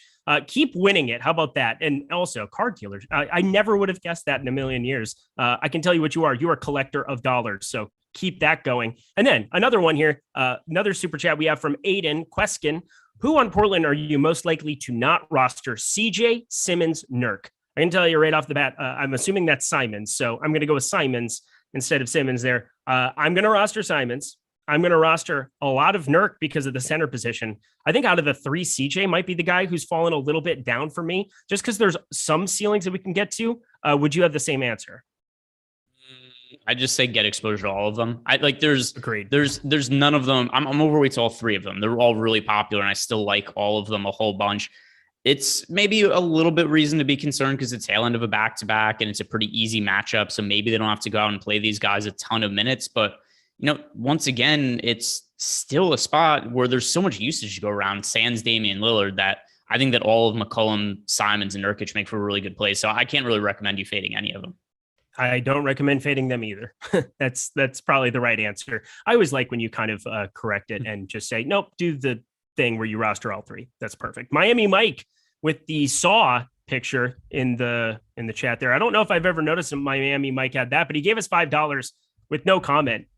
Thank you. Very creepy avatar, but well done by you. Thank you so much for the $5. I'm just still so tilted that DraftKings tried to make me pay $1,000 to get a freaking key. I wish I had gotten a key. That would have been helpful when they were doing. I mean, you're the guy. You're the flat out gift guy or whatever it is that we're talking about. Why can I not even think of the name? What is it, Greg? I know what it is, but I'd prefer to see you struggle. Why would you do this to me? I could just go to Marketplace on DraftKings and just figure out exactly what NFT. Why was I blanking on that? Maybe because there's a million things going on in my life. Maybe I am frazzled, chat. Maybe for the first time ever, I'm back to Paul George level of frazzled. Here we go. Let's continue our way along the guard position. Anything else that's really sticking out to you? It's a 5-game slate. We've done a good job of covering a number of guys. I want to hear one reaction that you have to this guy, though. Derrick Rose. I still want to get to more Derrick Rose than the field here. Somebody that I know he doesn't look as good as what, Simons or CJ McCollum or some of the ceilings there. But Derrick Rose at 4,300 is Tibbs' boy. We got news that Kemba Walker is no longer going to be in the rotation here. And I know Alec Burks is going to also be another beneficiary here for the Knicks. Emmanuel quickly, maybe a couple more minutes for him as well. But I just trust Tibbs to give Derrick Rose some extra run in this spot. And I want to be early to the party before that tag gets over 5K. How does Derrick Rose look to you on a slate where maybe he's not as necessary as before, but now makes for a really good tournament play, in my opinion? I have exposure to him. Let me see relative to the field where I'm at. 10%. So I'm right around Dean with the field on him. I hear what you're saying. By the way, so 10% on FanDuel, on DraftKings, he's projected for 9% ownership. So I'm right around the field with Derrick Rose. Here's my concern. Everybody on the Knicks came in today listed on the injury report. These were the full list of names who were on the injury report in some fashion earlier in the day. RJ Barrett, Derrick Rose, Nerlens Noel, Mitchell Robinson, and Taj Gibson. These guys were all listed as questionable early in the day. They were considered game time decisions. They've all been ruled in. I know we don't have Kemba Walker in the rotation, but I am a little concerned. What is the playing time upside for Derrick Rose, given some of these injury concerns? Also, Emmanuel Quickley has played really well. I think a lot of the Kemba Walker minutes are just going to go to Quickley. So it's not like I went out and gave Derrick Rose 30 minutes or anything like that. So, I mean, I have him in 10% of my lineups right now, not that much different than the field. There's value plays I prefer getting to than Rose, but I mean, he's in the mix for me, but not a priority play. That makes sense for me. I mean, I just want to get to more of him because I like the play. I like the guy. I like the situation a little bit. And I understand that he's not as necessary, but now that the ownership has definitely come crashing down for him, I want to get to a little bit more than the field. I think that's something that I'm willing to do on DK today and be just fine with it. Is there anything else for you at the guard position? Because for me, it's pretty straightforward, stars and scrubs in a lot of places alongside CJ McCollum. Fred VanVleet, we're both a little bit lower on than the field. But I definitely think we've covered the broad strokes. Anything else you want to touch on? Looking through, I slightly prefer Alec Burks to Derrick Rose as long as we're talking about cheaper Knicks guard. So Alec Burks is the guy who's directly benefiting the most, in my opinion, from Kemba Walker not being in the rotation. Alec Burks is now going to be starting for the Knicks. Also, he was not listed on the injury report, as were half of the other guys in the Knicks rotation. So I do feel a little bit better about Alec Burks than Derrick Rose, but kind of a minor disagreement there because both of them are in my player pool, but not in a massive way. Other guys, Svi Mykhailiuk is only 3,800 on DraftKings. He's going to be starting in place of Gary Trent Jr. today. He is my favorite individual play on the Raptors today. I think that he's going to get all the minutes he can handle. I was a little skeptical of him starting earlier in the season, but he's played so many minutes in his start. Started the other day, plays 38 minutes, and he wasn't efficient at all in those minutes. He shot 5 of 14 from the field, still scores over 30 fantasy points. It's just a mispriced player that I think is a high priority to get to. Yep, I agree with that. Svi Mykhailiuk definitely vaulted up the board, 42.8% rostership we're looking at over on DraftKings here at the moment. It's a big number, but it should be there. I mean, I don't expect, we have him for 35 minutes here. I mean, he played 38. I think there are going to be a lot of minutes up for grabs here. Gary Trent being out, a gigantic piece for him as well. So 3,800, very happy to get to some. I'm not necessarily sure what that's going to come out with here as I'm kind of tinkering, finishing everything that I need to kind of react to some other news. And we got something else too as well. The news god, he's always paying attention. He's always watching, always helping out here. He just sent me a notice here in our Slack chat. He said, Frank Jackson is questionable tonight with a right tibia contusion. That's something to kind of pay attention to. I mean, we're going to be able to react to any kind of news that would exist there. I don't think that's going to come close to a priority from the Detroit side here. Adding him to the fray is somebody who could be out. I'm much more interested in those Portland teams. But I will say, from a late swap perspective, which I think is a massive part of playing this slate tonight, being able to react to what your lineups look like based on some of your early plays, you might be able to pivot onto some Corey Joseph or onto some extra Cade Cunningham and trying to get to his ceiling as opposed to CJ McCollum or something in order to avoid some of that. Any reactions to Frank Jackson being questionable? Not really. It's not massively important. Like you said, maybe there's a situation where maybe all your lineups are shitting the bed early. You've missed on Toronto value plays, or you're on the wrong side of Toronto value plays. Maybe something happens like James Harden, Kevin Durant go score like 80 fantasy points at fairly low ownership. Then I'd be looking at those late games, 10 o'clock, which, by the way, 3 of the 5 games today, those are 10 o'clock p.m. Eastern time games, 7 o'clock in Eric's fake time over there on the West Coast. But I think that's where you could start to look at like, hey, we've got Anthony Simons is super popular in Portland. Maybe you pivot off him and go to Dennis Smith Jr., or maybe then you would go to something like Killian Hayes. Once again, only in a situation where you're not setting up well early in the day. But I do think it's a good thing to bring up. All right. I just want to talk about the late swap implications like I always do. And something else I always like to talk about is Jock Market, because they are the presenting sponsor of this show. And I want to just tell you quickly that we're going to have that 30 minutes extra after the show. We're going to have plenty of time to talk about it. But just to preface it, they've turned fantasy sports into the stock exchange. Every minute, every second of every single game, you have an opportunity to make money at Jock Market by buying, selling, trading shares of players in real time for real money. Use promo code Awesemo to get that $50 bonus on your first deposit. Go take advantage of that now. That's how you build. That's how you sustain bankrolls. It's a really clean interface. It's a very easy to understand game. And we have projections up for Jock Market on the site. We're going to be referring to those throughout that extra half hour and react to any news, react to any ownership right after lock, talking about some of the other sites. So stick around for that program. But they have markets for NFL, NHL, NBA, PGA, everything you could possibly want over there. You go to the pregame IPO right now, which should be locking here in the next 27 minutes, just like lock for us here. And you can get those players ahead of time at a little bit of a discount, and then you can go and buy and sell them. And there's a first market guarantee. Anytime you jump in and play for the first time, any losses you incur will be refunded in your first NFL or NBA market. So not only do you have that $50 promo for Awesemo, but you have an opportunity to play NFL or NBA for free. And there's no better opportunity than that. Up to $100 of your losses there. Check it out. And check out our free Jock Market IPO projections as well. It doesn't get a whole lot better than that. Stop guessing, start winning. Use those projections. But check out Jock Market. Thank you so much to them for their sponsorship. Looking forward to playing over there, and you should too.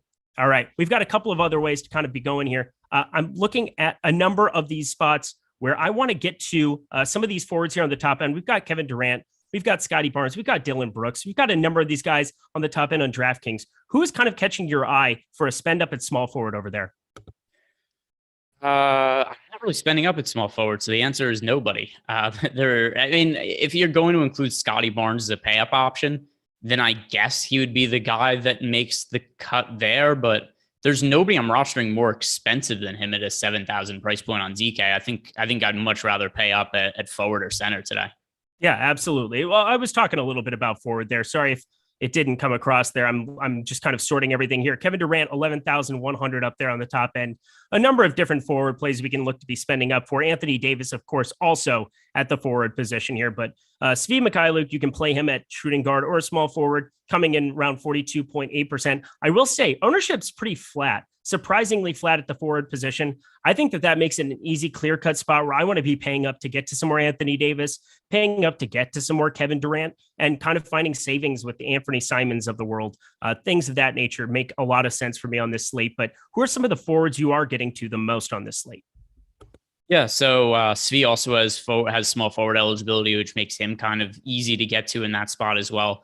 Mentioned Scotty Barnes. Once again, all the injuries to the Toronto Raptors, and we've got extra playing time and usage available to us. So looking at the minutes this year, when you're taking OG Anunoby and Gary Trent Jr. off the court, Scotty Barnes, not a massive usage rate, but he does score over a fantasy point per minute. And he's somebody who's probably going to be playing some neighborhood of something like 36 to 38 minutes today, which then puts him a guy who's going to be scoring, 36 to 38 fantasy points, which is pretty favorable at his price tag. Other guys at small forward, I'm getting to some of Taylor Horton-Tucker, but mentioned before, I'm going to be underweight to the field on him based on our current ownership projection. We have Taylor Horton-Tucker projected currently for 26.6% ownership on DraftKings. On FanDuel, he is now projected for, here he is, 24.7% ownership. I've been on the wrong side of Taylor Horton-Tucker a lot this year. Particularly, I just haven't played him much. So when he's sucked, I've been on the right side of it. When he's had big games, I've been on the wrong side of it. Other than that one game where he was, flat min price because that was just easy to get to. 80%. But what are you doing with Taylor Horton-Tucker today? Because once again, I'm underweight to the field on that current ownership projection. I'm a mark. You're asking the wrong guy. Like you're asking an Iowa State grad who saw how discernibly different his basketball team was in college with and without Taylor Horton-Tucker. Some would also say without Hoiberg, but I digress. I definitely like Taylor Horton-Tucker quite a bit. I just don't know how I get to as much of him, especially on FanDuel. 5,300 on FanDuel, I'm just not going to probably get close to here at all. I do have a little bit of interest sub 5K here. He's somebody that is a very willing participant in the shooting department from time to time. And I think that that's somebody that can always spike some tournament upside. He definitely fills up the box score in a number of other ways, a really good rebounder at times. He's only had one game, I believe, with double-digit rebounds this entire season. So I'm not saying he's going to go out there, get you a double-double and make that work, but I definitely think he rebounds above expectation or what people would expect from him. So somebody can get involved passing as well from time to time. Nothing crazy, but I just look at him as somebody that, in 27, 28, 29 minutes could still spike some upside. He played 27 minutes, but had 5 personal fouls in that Detroit game. He's definitely starting to show out a little bit, even alongside. I mean, they had LeBron, Russell Westbrook, and AD all active against Detroit there. And you still saw Taylor Horton-Tucker put up a very serviceable game. It's not as necessary on this slate, but that's kind of the reason that you'd maybe get to a little bit more of him there. I mean, 26.6% is very surprising to start seeing that. I'm not going to probably get close to that, but I'm still going to have a meaningful amount, probably around 20%. I'll let you know exactly as we get closer, but that's kind of my take on him. I'm fine getting to as much Scotty Barnes as you possibly wanted as well, but not necessarily as much of a priority when you have Svi as somebody that I definitely think is going to be a priority. I'm going to play a lot at the small forward position.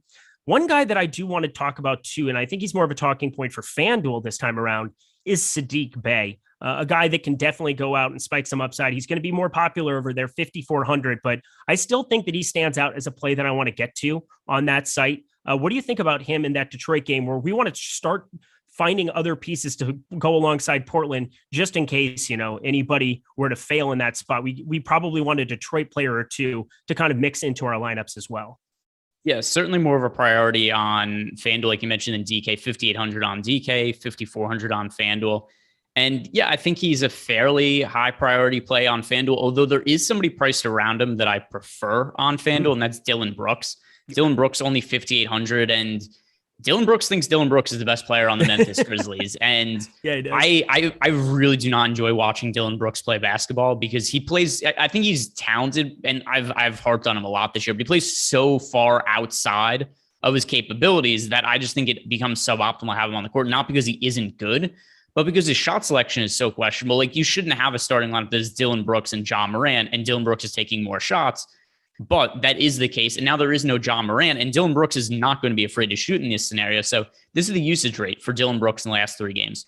35.2%, 36.7%, 38.7%. He has a usage rate of 32% or higher now in 5 of his last 6 games.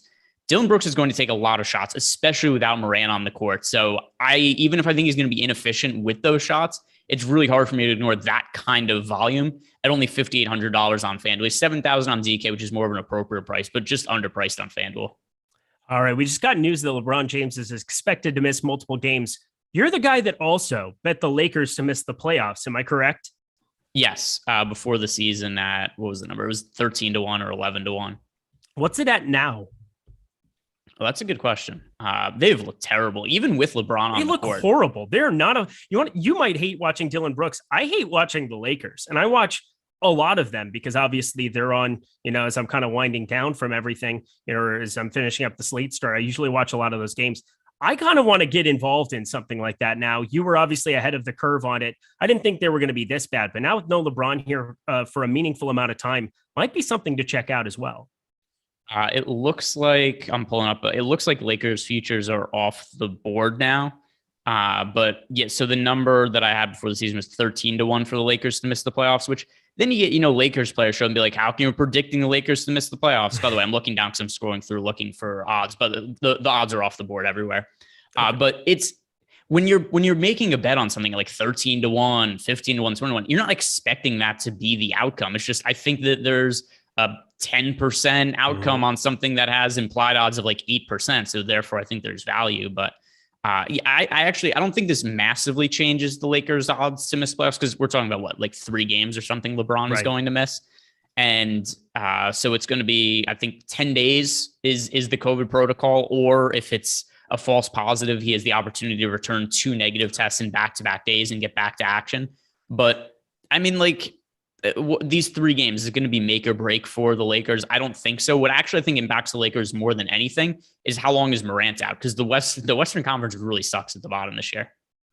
It's much different than previous iterations of the Western Conference where, you could go a couple games over 500 and not make the playoffs. And in the East, you just went like 34 and what would that be? 34 and 48. I can't even think about it right now. Whatever adds up to 82, under 500. I can say that. Number of times Eastern Conference teams definitely went underneath it. Yeah, Jordan, I saw you doing the math as well. It wasn't just me. We were both kind of struggling to find it here. Whatever. We're going to be talking Odd Shop here in a second. I'm telling you right now, you need to go get that ready, have it pulled up, have it set to go. So oddshopper.com, we're going to be doing a giveaway here in 3 minutes, but we got to finish out this forward position quickly here. Greg, talk to me. Who are some forwards that you're lower on than the field as well? We've talked about some of the guys that you really like. Look at your lineups. Let me know, who do we need to be looking at fading tonight? All right. So let me compare the most recent run of ownership and just go back and forth and see which guys are the forward. I think the ownership is much more reasonable than it is at guard. Guard, we had some guys who are really, really highly owned at forward today. We've already talked about Svi also as guard eligibility. I'm underweight to field on Taylor Norton Tucker. Beyond that, though, I mean, the most popular forward is Anthony Davis at 26%. Larry Nance is 26% owned. I'm underweight to the field on that number. He's in my player pool, but I'm not rostering 26% of Larry Nance because at his price point, $3,700, I'd rather roster Simons. I'd rather roster Dennis Smith Jr. I'd rather roster Svi Mykhailiuk. So I'm finding Larry Nance Jr. somebody to get hard to at the same rate the field is. Where do you stand with Larry Nance? I've played him a bunch recently. Just the minutes haven't been there. Well, I haven't played him a bunch recently because I haven't gotten to play NBA DFS a bunch recently. But obviously today I'm going to be lower than the field on him. I'm right there with you on him. I find it difficult for me to want to play like 5 of these guys in a line. You have to have a cutoff at a certain point. And I just think Nurkic, CJ McCollum, Anthony Simons are just such markedly better plays here. I think Larry Nance, you really got to have to want it. Obviously, I don't know what that starting lineup's going to look like, and he might be a candidate to slip in, but I doubt it. Tony Snell more than likely is going to be the guy we've got projected for right around 25 minutes. He's been in the starting lineup here a little bit. It's just the last game here, but with no Nasir Little there today, no Norman Powell, there's going to be some minutes that are going to be kind of wonky at the 3-4, and I think Larry Nance has played smaller in the past going down to his Lakers days. I think he's somebody that can maybe mix and match. I'm not sure how much he's going to play alongside Nurkic, but somebody who can produce. I just don't want to get to a bunch of like 5 lineups where I'm looking at getting to all Trailblazers. So I think he's probably at the cutoff point for me. So I'm a little bit lower as a result of that. We still have Nasir Little actually with ownership next to him. So we need to get that fixed here. If anybody behind the scenes is watching here, I just want to kind of update that, get him out of the way here. But anything else for you at the forward position to round it out? One thing I'll add while we're talking about Larry Nance, I'd rather roster. I've got the same amount of exposure to Robert Covington as I do to Larry Nance. They're priced right around the same on DraftKings. Larry Nance $3,700, Covington $3,900. Given the difference in ownership, I think that Covington is a slightly stronger GPP play. I think that his minutes significantly more upside than what we've seen out of Larry Nance 2 games ago. Covington played 30 minutes. The most minutes that Larry Nance has played all year is 25. So I think that that's a pretty reasonable pivot to make. All right, Craig, Nolan, everybody's so helpful here today. Everybody helpful there in the Awesemo Slack and everywhere. We've got News Guy. We've got Jordan Klein looking out. What did I say that was pause AF? What did I do? That was Greg. Greg did it. It wasn't me. For once, I didn't say the stupid thing. What happened? Oh, yeah, it was hard to get to. That's what I believe he said. But really? That's like a normal way of saying it. So I don't know what else he was supposed to say. This isn't a porn show. Yeah, but yeah, by the way, Jordan sitting here who's getting all worked up because I said that I found somebody hard to get to. That's out of bounds. That's crossing the line. We're pausing you, Jordan Klein. We're pausing you. Actually, no, unpause because we need you right now because it is Odd Shopper time. Head to oddshopper.com right now. I have 3 questions queued up for the scavenger hunt today. If you are not yet a user here at Awesemo, we want to try to get some new people into the mix. Get that free week of Awesemo Plus Platinum. I have some questions queued up. They're not going to be very easy, so you need to be familiar with how to do a little bit of sorting there over on Odd Shopper. And I guarantee you it's the easiest, fastest way to be able to resource, to be able to find lines, to be able to find positive EV bets. And that's all using the Awesemo projections. And right now, it's completely free. So head to oddshopper.com right now, and we're going to play a little game. I want to play a little game, just like Miami Mike over there with his Saw avatar. So we're going to do this right now. I have a first question. You're going to kind of get the theme of the way that we're going to be going about this. Learn to sort with expected ROI and expected win percentage. Because question number 1, what is the expected ROI percentage for Dillon Brooks points prop? So you got to find Memphis. You got to find Dillon Brooks. I want whoever puts into the chat, the first person to get the right expected ROI for Dillon Brooks points prop is going to be the winner of a free week of Awesemo Plus Platinum. So check it out. I'm just going to be watching a little bit here as it goes.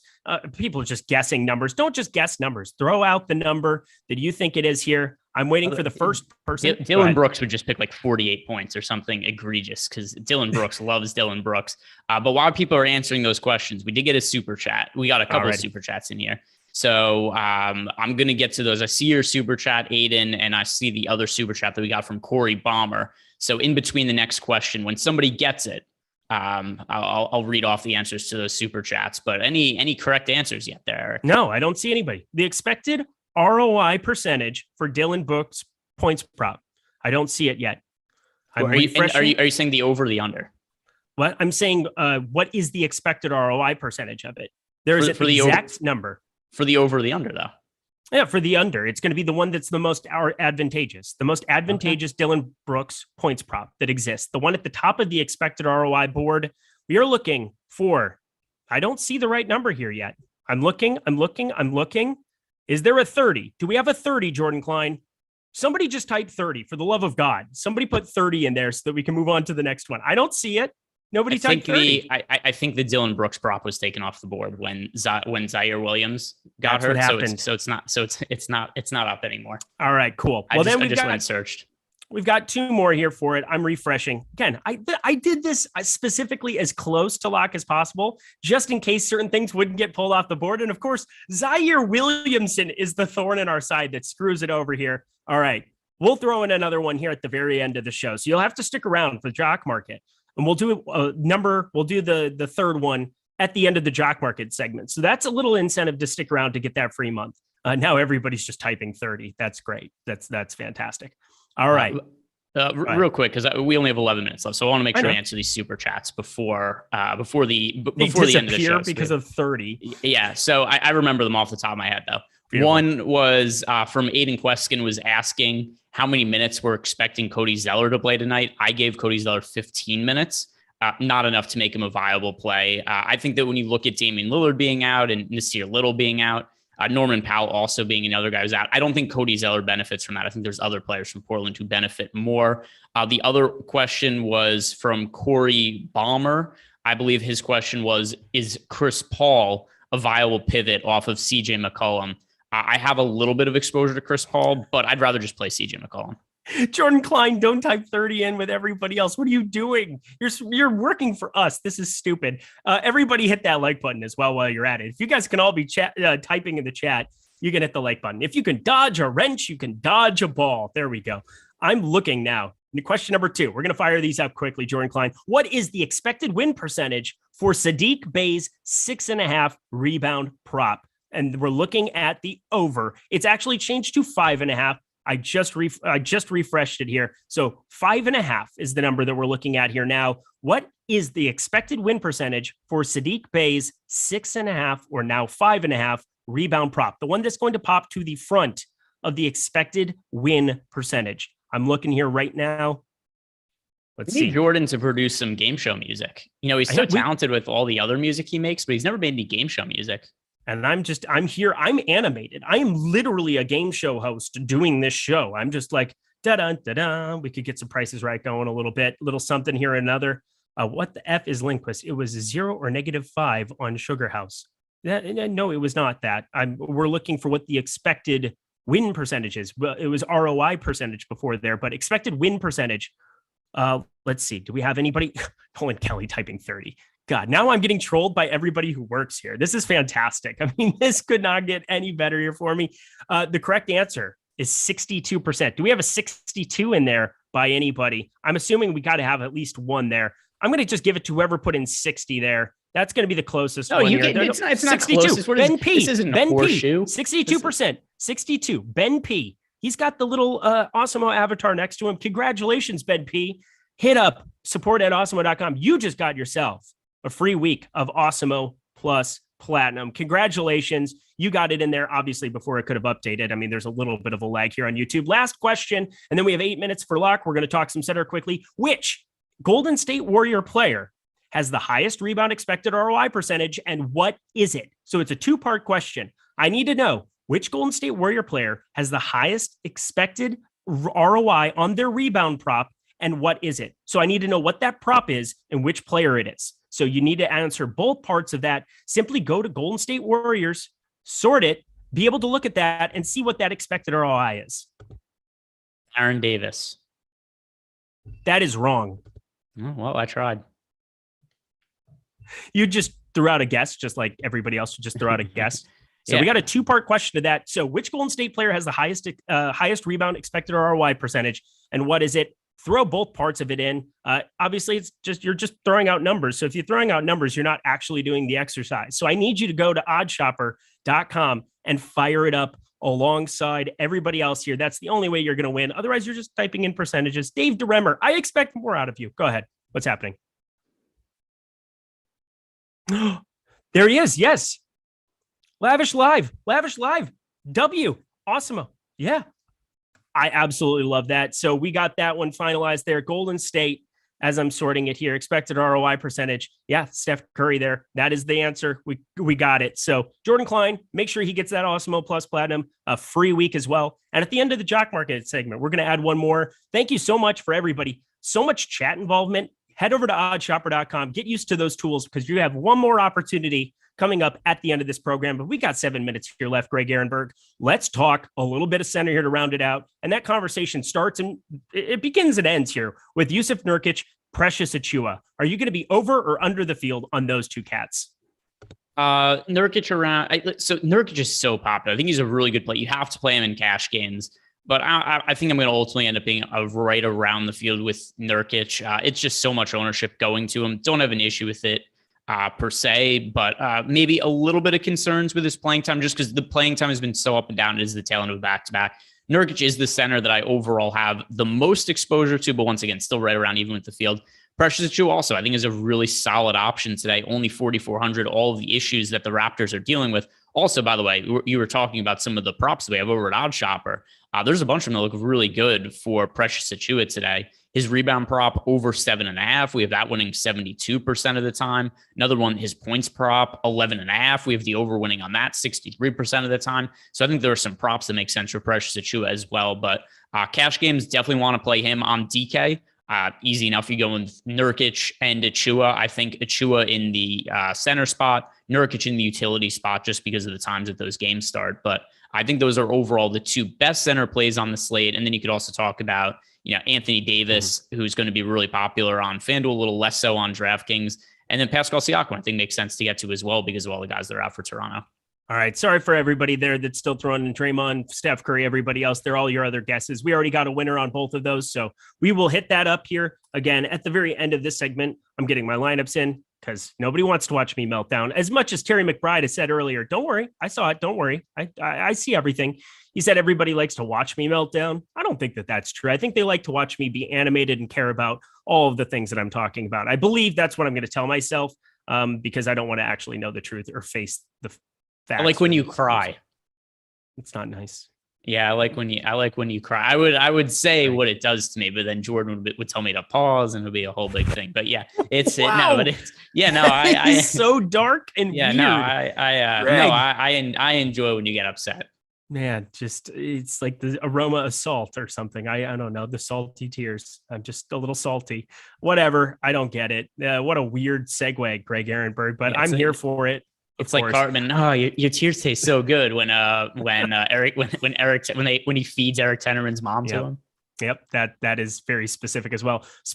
Yusuf Nurkic rebounds prop 69% expected win percentage over at Odd Shopper on his 11.5. Yes, I said that correctly. Over on 11.5 rebounds is coming in with a 41% expected ROI. That is the best on the board that we have, along with Sadiq Bey rebounds. That's why I utilized that one earlier because I'm looking at some of the best, most beneficial ways for you to make money alongside some of your DFS exposure. And I think utilizing Odd Shopper's tools, that's the way to do it. Bet the over on 11.5 rebounds there for Yusuf Nurkic and play a bunch of Nurkic, play a bunch of Precious Achiuwa. I have no problem with either of them. They're both guys that look really, really good in projections here. Precious Achiuwa, I'm a little bit lighter on simply because I can't be on everybody. And he's got some negative leverage right now in the boom bust tool, but he's still a markedly good play. I just don't want to have a million chalky players. And when you're live on a show, you have to find ways to kind of limit a little bit of that ownership without trying to go through too many steps. And that's going to be my quick and easy way, is just lowering him a little bit. But anybody else at the center position, because one guy I have that you haven't talked about yet is Steven Adams. I think he really sticks out at 4,300. I think for Memphis, there's definitely some minute ceiling there. He only played 21 minutes against Sacramento, but they just walloped them. I could see 24, 27 minutes in this spot for Steven Adams. And at 4,300, I just think a double-double is not just realistic possibility, but really good possibility. Maybe my pivot there off of a little bit of Precious. What do you think about him on this slate? I have not played Steven Adams really at all this year. He's always been cheap. The minutes just aren't there for him. And you look at in recent games, 21 minutes, 18 minutes, 20 minutes, 24 minutes, 18 minutes. And yeah, I mean, I guess there's been some upside. He scored 31 fantasy points last game. There was a game a few weeks ago. He scored 41 fantasy points. For the most part, though, he just kind of sucked. And there's other guys that I prefer to Steven Adams. So I know you said that you think there's a little more minutes upside than what he's shown, which I agree with that. I don't think he's going to play necessarily 18 every day, but how many minutes are you actually giving him? 26. Oh, I have him for 22.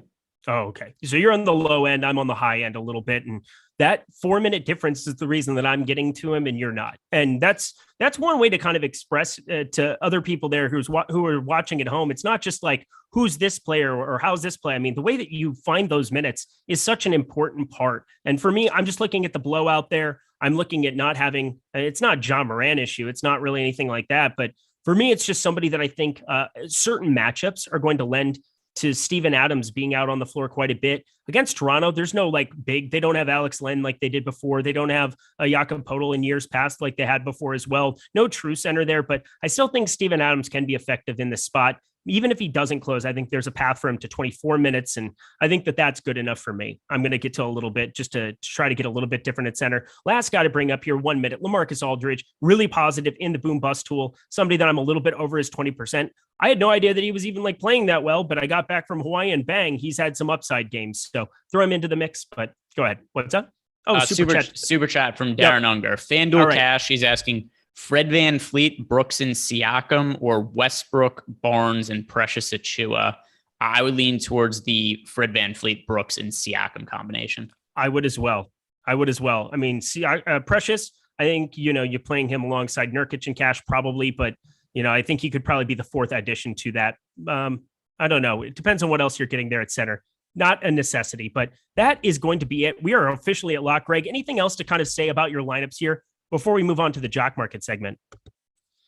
Not really. I think that we've kind of hit on everything. I know that we were kind of condensed a little bit when we did some other segments, but it's only a 5-game slate. And I think there's a lot of pretty clear chalk plays to get to. We're talking about the Lakers, the Portland Trailblazers, Toronto Raptors. That's really where the majority of my exposure is. If I look at my most rostered players, who's the player you have the most exposure to that is not a Trailblazer, a Raptor, or a Laker? Oh, baby. Who would that be? Let me pull it up here. I will give you the exact answer. We're going to sort it. And I'm looking. I have, it's not a Trailblazer, a Laker, or that. Raptor. Lamarcus Aldridge is literally that. 33%. Yeah, and that's on FanDuel. It's on DraftKings. Sorry. You were asking me for FanDuel? No, just in general. I'll look. So for me, it would be James Harden on FanDuel, DraftKings,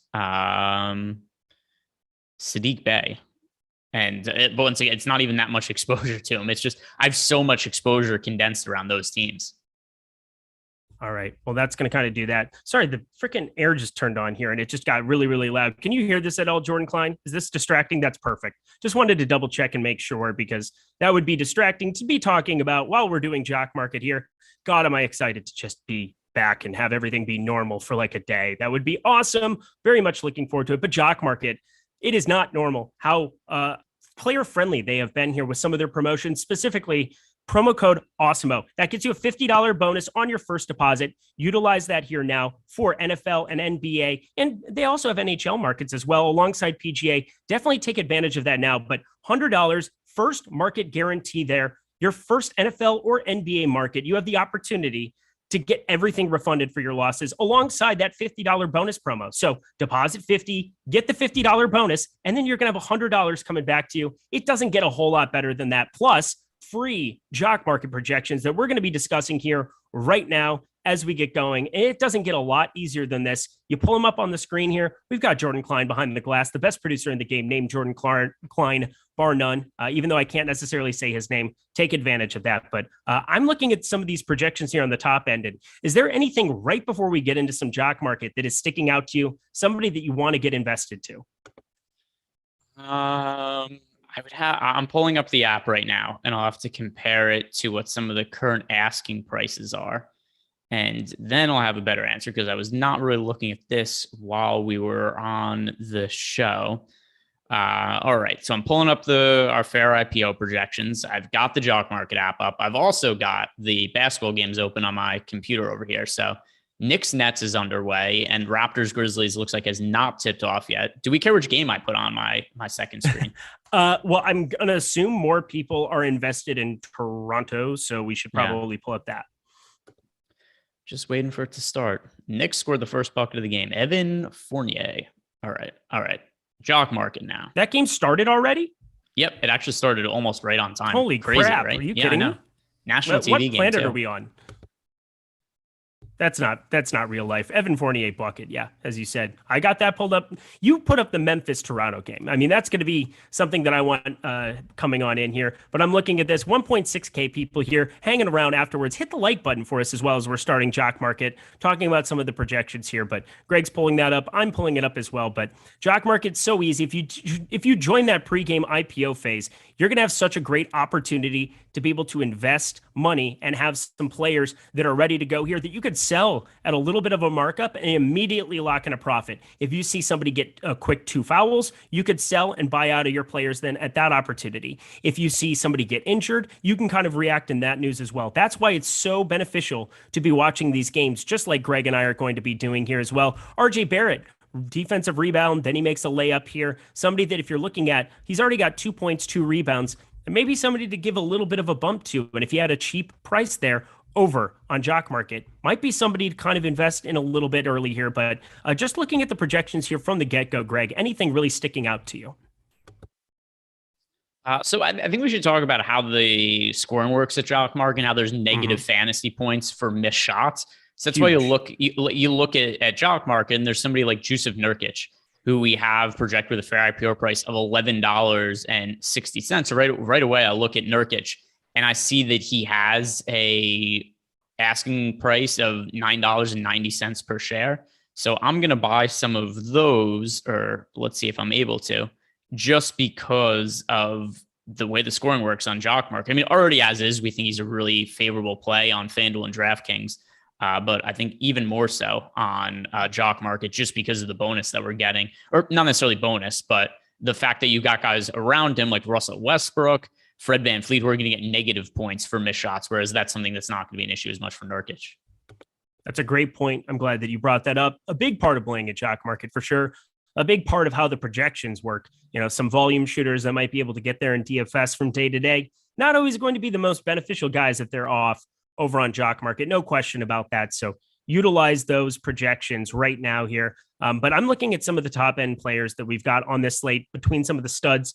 I mean, James Harden, Steph Curry, Kevin Durant, Anthony Davis, Russell Westbrook, anybody that you're seeing a little bit of a margin where we might be able to invest in a stud here that might have a really good chance of getting that $25 per share threshold.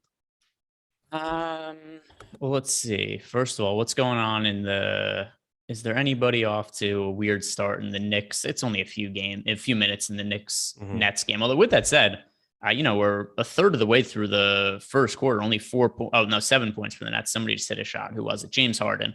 Yep. So Harden has, he has a fair IPO price of pretty high, or an asking price anyway, of $15.52. That's fairly high. Westbrook is high. Curry is high. It doesn't look like the best value is on the high end guys. I think we're probably going to want to go cheaper. All right. I'm going to probably looking a little bit cheaper here. We got T McBee there. Terry McBride, our guy. We love him here at Awesemo. Hardest working guy at Awesemo, flat out. The guy does articles. The guy does a bunch of shows. He's doing support. He's doing so many things here behind the paywall. Give him a shout out. Much appreciated to him. But he's saying right now, Nurk IPO closed at 980. Current ask is 995. I still think that there's a ceiling that exists there. I mean, we've seen some nuclear games from him in the past, and obviously losing one major facilitator out there, one major scorer there in Damian Lillard, going to be a big piece that's out of that lineup. And not just that, but you've got Norman Powell there as well. So Yusuf Nurkic, is that somebody you might be looking to invest in alongside Terry? Who's the one player I just said I was buying shares of? Mr. I'm the Lindquist. worst. I'm the worst. No, I'm sorry. I was looking at chat. I was going back and forth on different things. Jordan Klein isn't even sitting. Bury him, Chad. Bury him. Oh my God. See, I knew that was going to happen. Look at this. There he is. Oh my goodness. Hi, Jordan Klein. Much appreciated to him. Yes, definitely get some Yusuf Nurkic in your life here as well. I'm looking around at the rest of the board here. It's going to be harder for me to want to get some shares there of this. I'm going to pull up my phone here as well while we're going along. Because again, you're able to do this so easily on the mobile app. Check it out. Go to Apple Store, go wherever you get your apps from and download it now. That is the Jock Market app. Makes it super easy. Great interface, super clean to look at, super easy. So take advantage of that here. I'm not really seeing anything that I want to get to here in bulk. Is anything sticking out to you in this mid-range? You said that that's looking a little bit more appealing. And I'm not just talking about the aforementioned Yusuf Nurkic, Greg Ehrenberg. Yeah. So I'm looking through some of the cheaper players now. And one guy who would have looked favorable for the game is we had Lamarcus Aldridge projected really, really highly. Fair IPO price of $8.20. But we are almost halfway through the first quarter now, and he's just one rebound and an assist. I guess maybe 4.5 minutes, and he also has a personal foul. So I wouldn't go there. Harden's off to a really strong start. But once again, we're talking about mid-range. He still has a fairly high asking price. Let's see. We have Rashawn Holmes projected fairly highly. Let's see where he is on Jock Market. Let's see. Rashawn Holmes. 781. Nope. It looks like people are already there with Holmes. Eaton, he's somebody who generally has pretty favorable scoring for Jock Market. People already there. Let's look at some of the Raptors guys. Maybe some of the value plays we like Precious Achiuwa. Maybe that one would make sense. Precious, fair. No, once again, people are already there with Precious. He is right now an asking price of $6.99. And we have the fair IPO price for Precious at $4.50. $4.50. Yeah. So that's a no-go for me. Anything you like here? I mean, Taylor Horton Tucker got nailed up there as well. I'm finding something on Jock Market is if they're a popular play for DFS, they're generally going to get overinvested over on Jock Market. It seems pretty safe to say that that's something that's going to happen constantly. And our projections are updating in real time here. They're doing a great job behind the scenes. Sean's on. We've got Alex Baker. We've got Steve Butzer. We've got so many guys doing great work with the projections here. And so things are getting updated there. And it just becomes difficult for me to want to get to any Precious Achiuwa there or Taylor Horton Tucker and some of these more popular DFS plays. I mean, there's guys like Tyrese Halliburton, who's 6'10". He's always going to kind of get bet up there in that spot as well. Right now, it's going to be somebody like Jusuf Nurkic, where there's an opportunity for him legitimately to get into that first, second, third place in terms of points. And so he's somebody to look at. CJ McCollum going to be a little bit more shooting dependent, but if the shot's going down, I care a lot less about those half points per missed shots. So I think there's a number of ways where you can still try to isolate some ceilings, but you don't want to be going too crazy and try to overinvest in some of these spots. So I'm with you. It looks as though kind of going through it that the field is kind of reacted pretty quickly to some of the better plays on the slate. Again, that's why you want to be getting into that pregame IPO phase. And, obviously if somebody gets in foul trouble here, as we're watching the beginning of these games, it's a timeout. And now this Memphis Toronto game looks like it's just about to get going. So we'll be able to react to some of that, but you want to be reacting in real time. That's going to be how you really find some value for some players that get like off to really good starts, or obviously get in foul trouble or have any kind of an injury concern. So Anthony Davis going to the locker room for how many times in a row? But Greg, anything else that you want to touch on here for Jock Market before I go back to Odd Shopper for one more segment? Let's talk about potential players that could benefit from Andrew Wiggins being out, because that is the one key player who's still left on the injury report. Andrew Wiggins officially listed as questionable to play. We're not going to get that news probably for another hour and a half or so. But let's say there's a situation where Andrew Wiggins isn't able to play today. That would obviously mean we're going to want to make some swaps to our DFS lineups. But also for Jock Market, who are the guys that you would be looking to place bids on, or at least try to buy shares of if Andrew Wiggins is not ultimately able to play? Yeah, so I don't think anybody, well, maybe some people would. I just don't think that they should. We'll look at Steph Curry and be like, oh, a better play. Steph Curry is fine. Steph Curry is going to get all the usage and all the land, all the normal shot attempts he normally would with Wiggins or without Wiggins. I don't think that that's going to be a guy that I'm going to be factoring in whatsoever. But Jordan Poole, right off the bat, somebody that already is somebody that I think is viable as like a deep tournament pivot, but I think becomes much more interesting in the effect that you get Andrew Wiggins ruled out there. So I think he's kind of the main guy, Jordan Poole, that I'd be looking at here in this spot. Anybody else for Golden State for you? I'm looking at where Otto Porter is and seeing where he's kind of your guy, isn't he?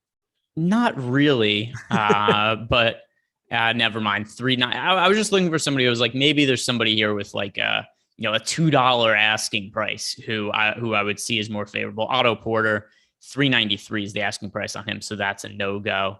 Let's see. Other players is Juan Toscano-Anderson, $3.69. What about the mitten? Gary Payton II, $2.53. No, I was looking for somebody who might be like $1. So yeah, nothing here really stands out, unfortunately. Mitchell Robinson, 6 points, 1 rebound, 1 assist. What's his current ask price here? Let's see. By the way, James Harden doing all of the scoring for the Nets right now. Yeah, good Lord. 10 points, 2 for 2 from 3, 4 for 5 shooting. Useful. And we got another super chat here as well. These are all helpful things. Malcolm Revamp for the after hours. Who most owned on FD? Well, I'm pretty sure, again, we have the main slate ownership projections that are free today. But let me pull up the evening slate here. I'll go to FanDuel. I'll look at that evening slate here for you for 1 second. Just let you know, I don't think it's going to be any surprise that you're going to see Simons. I mean, if you're going to think that he's going to be popular in the main slate, just imagine this after hours on FanDuel. The guy's going to be coming through the roof. 84.3% for Simons, 82.5% for Jusuf Nurkic, CJ McCollum, 80%. Best of luck playing that evening slate with those three in mind. I mean, that is just ridiculous kind of numbers. I mean, the field's getting sharper, but seeing 80% plus, you're starting to have the conversation about some game theory to be a little bit lighter on them. But those would be your 3 most owned over on FanDuel. Not that those should be surprising to anybody. 80%. I mean, for an after hour slate, Greg, is that something you might be looking at starting to fade at that number? I mean, it depends what we mean by fade. I'd be lower than the field on 80% for any of those 3 guys. I mean, yeah, Nurkic, I could probably make the biggest. What was that? Did you just cut out? Nothing happened. I did not. You're on like a massive. You're on a massive lag for me. I'm on a massive lag for you. Is it also, Jordan, when he talks, are the words not matching up with his mouth, or is this a me issue? Oh, that was what was throwing me up. I'm looking at your face, and the words are not what's coming out of your face, and I'm like, this isn't correct. This is something is throwing me off here. But anyway, Cam Thomas is in the basketball game. That's enjoyable. That's a great aside there from producer Jordan Klein. Cam Thomas, he lives, he exists. Welcome to the basketball floor for the Brooklyn Nets. It's kind of a random guy thrown into the mix there, but 9-5 in the Memphis-Toronto game here right out of the gate. We've got, we got another Jordan Lockhart, $20 just appreciation. Dude, we appreciate you so much. You're so helpful. I mean, it's ridiculous what you're doing out there in the industry. Keep it going. And again, if you want to keep super chatting, that sounds great to us too. You're absolutely the man. Keep it rocking. Looks like Dylan Brooks, your boy, just scored there. He's at the free throw line right now. So he's got 3 points, 1 rebound. It's going to be 4 points, it looks like, and a rebound. He's got 1 personal foul, so maybe he can get 1 more foul. That might be a time to go and invest in other Memphis Grizzlies. But Desmond Bane, 5 points right off the gate for him, including a 3 there. Fred VanVleet there just made his first bucket of the game, so he's off to a slow start, but it's 5 minutes in. Not much to kind of read out of that. But yeah, Mitchell Robinson, currently the guy that you would want to have shares of 6, 1, and 1, still looks like it's tops alongside James Harden. Back to Jock Market here for 1 quick second before we go to Odd Shopper. I'm looking at some of this news. Andrew Wiggins obviously is a piece that we're going to be waiting on here as well. But Frank Jackson is a random guy that I know we had talked about not mattering a whole heck of a lot. But when you're talking about the opportunity that might exist for Cade Cunningham to see even like a tiny bit of a boost there, not somebody that I was super enthusiastic to be playing in DFS today, especially with all the value that opened up with the ability to go stars and scrubs. But might he be somebody that, you would look to invest in on Jock Market here right now?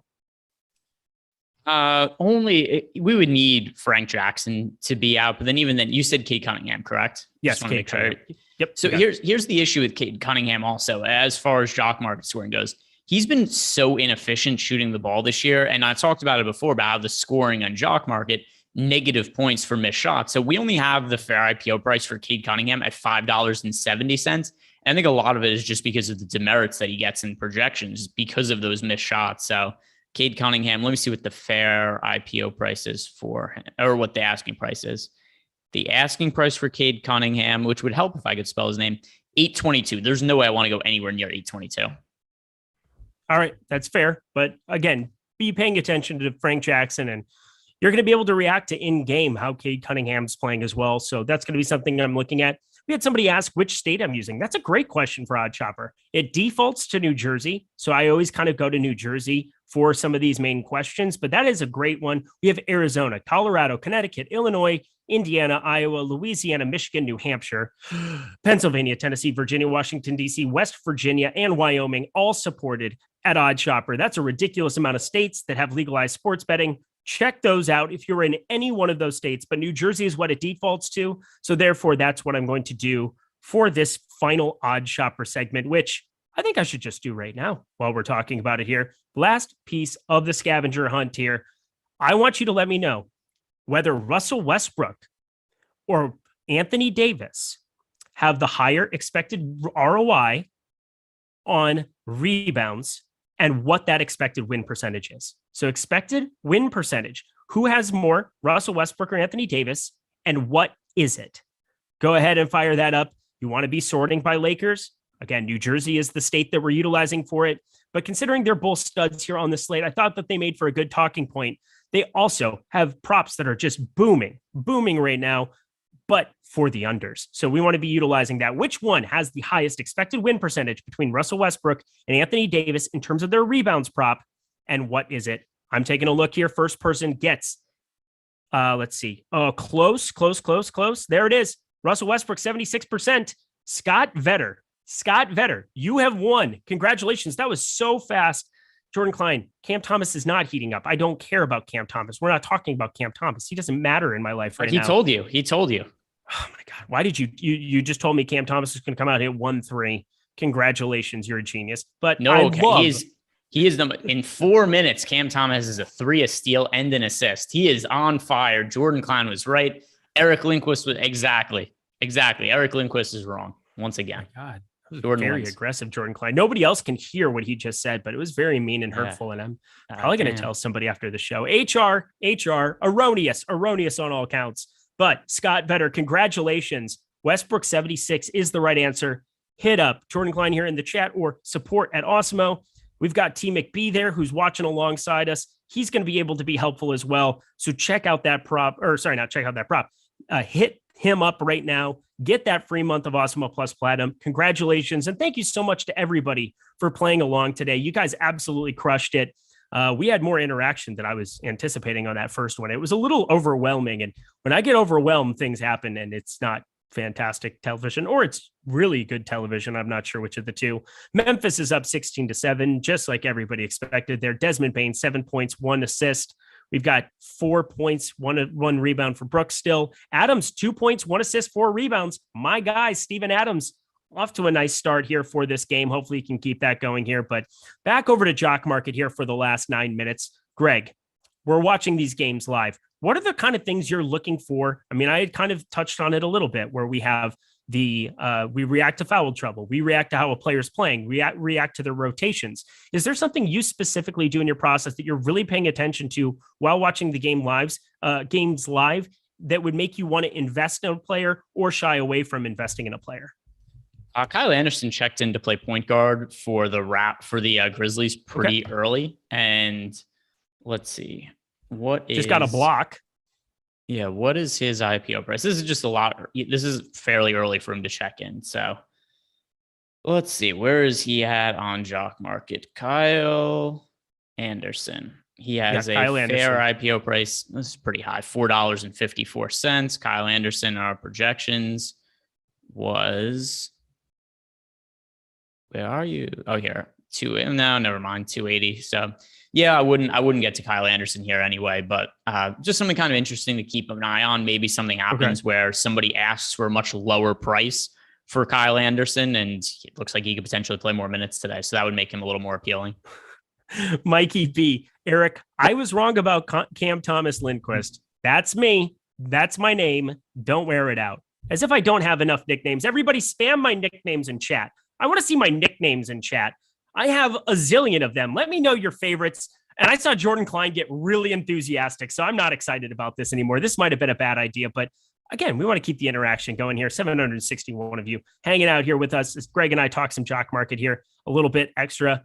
Steven Adams with the turnover there, but still 2 points, 1 assist, 4 rebounds. That's a nice start for him. You're going to check out of the game, it looks like here at this point in time. No, he's still out on the floor there. 7 minutes in, still going here. So hopefully you can keep it going here. Eric Pee Wee Funhouse. That is not one slash logo. I love you. I love that one. Tinkerquist, of course. That's an old classic. That's a lovely one as well. Just always saying Rinpak's friend. That's probably how I'm well known in a lot of circles for things. Just Rinpak's friend. I would love that. Eric Rinpak's friend Lindquist. I think that's got a nice ring to it. Not everybody has access to a top 10 player. What'd you say, Jordan Klein? You really wanted to say something. Cam Thomas again? How much Cam Thomas do you have, Jordan Klein? Wow. Yeah, that's the question. That's the question, you joker. I'm posing a question. You're so aggressive. I don't understand what is going on with everything today, but Cam Thomas, he is not, he is in our projections. He was a fair IPO price of 60 cents. Did he really? Who scores more fantasy points tonight? Cam Thomas or Svi? Oh my God, is Cam Thomas literally like breaking the slate right now? Is that what's going on? No. Jordan Klein, he's just like, yes. This is absolutely what's happening. I've never seen Jordan Klein this enthusiastic in my entire life. And the guy's a happy person as it is. I mean, you would have thought that we just delivered like sugarfish directly to his house, laid it on the porch, like pounds and pounds of sugarfish. It's as good as it gets. If you're from LA, you either know or you don't know. Greg, anything happening in the main games here that you want to react to on Jock Market? I'm just looking up, I'm just pulling up the $4 on DK. What would you guess is Cam Thomas's ownership in that at the flat min? Standing away from the computer, I'd say 0.4%. Well, you way overshot it. It is 0.14%. So Cam Thomas is ultimately he's going to be irrelevant because no, like, it's not like you need a roster Cam Thomas. You can't really break the slate at 0.14% ownership. Oh my God, don't tell Jordan Klein. I don't want to make him sad. He goes from such a high to such a low. I mean, if he played a bunch of Cam Thomas, that's all of the Cam Thomas exposure is Jordan Klein. That's true. Yeah, Jordan Klein, did you max out the $4 today on DK and play Cam Thomas in every lineup? Yeah, you did. Yeah, no, you didn't. He has zero. I'll tell you what Jordan Klein did. He played 0 lineups with Cam Thomas today. I'll tell you that much. Yeah, he did. He said he played Cam Thomas every single slate. It would be very, very hypocritical if he says I play him every slate and you don't play him on the one slate he goes off. So did you play today, Jordan Klein? You answered slowly. Yeah, he's a liar. Okay. Well, I want to see the receipts. We have a group chat. Jordan Klein, where I'm going to be expecting some screenshots right about now, because again, this Jordan. This is Jordan. This is Jordan Klein. You know what? Jordan Klein's a liar. He's the biggest liar I know other than Doc Rivers. Wow. Call him out. Bring him out. Let's go. I love it so much. All right. We've got 4 minutes left here. I'm going to let you guys all know Andrew Wiggins. That is going to be a guy that you want to be watching for some news. React over on Jock Market. Use this promo code Awesemo to get that $50 deposit bonus. And then, so you deposit 50, you'll get 50 back. And then that first market guarantee up to $100. Any of your losses for an NBA market tonight, NFL market, if you want to play that on Thursday or Sunday, they will refund that up to $100 of your losses. I don't know. That's free money to play with today. I don't know why you wouldn't take advantage of that promotion. So definitely go to that here. Svi Mikhailuk just got dropped. What is that? Negative 0.5 DK points right now. I'm going to say that's not ideal for either of us. Wouldn't you, Greg Ehrenberg? No, he's just out there doing cardio. He's taking 0 shots. He's 0 other stats. Just 1 turnover, and they took him off the court after 6 minutes. And by the way, to follow up on Jordan, the reason that you get clowned on in our group chat is not because of your screenshots, because you screenshot like somebody who sells lineups, where you're like, oh my God, look guys, I won $5.80. Everybody look at me. That's the reason why. It's because you're always trying to get us excited about if you were to win some money, I'd get excited about it, but not every time you have a 1.2x night. And Rimpak's the one guy we want to see screenshots of, and he's the only dude who doesn't screenshot in that entire chat. It would be fantastic, but I digress. The guy is just on another planet, another stratosphere. I'm fortunate enough. I get to do the NBA Slate Starter podcast with him every single night. I will be back at my place. I'm very excited for that, to be able to go record that as soon as we get done with those 7:00 games here out on the West Coast in the make-believe time, as Greg Ehrenberg calls it, 10 o'clock Eastern time. So be checking out that podcast. We're going to have that released about an hour and a half after that. So around, what would that be? 11:30 p.m. Eastern time. Be looking for that. Check it out in the evening. Check it out in the morning. Giving you our first impressions of the slate. NBA is our baby. Looking forward to doing that every single night throughout the rest of the NBA season. I am anticipating on going nowhere. But Greg, any final words for the people? Anything that you want them to pay attention to as we get closer to some of these, 10 p.m. Eastern time games for you? If you played a bunch of Svi like I did and he keeps sucking, then swap off some of the chalky players in the later games. That's exactly what I was getting at. For late swap purposes, is extremely, and I'm just saying, extremely important not to be playing all of the Anthony Simons, all of the CJ McCollum, all of the Yusuf Nurkic. I'm going to say the one guy that I'm more inclined to keep in a lot of those lineups is going to be Simons, because he's such a salary saver.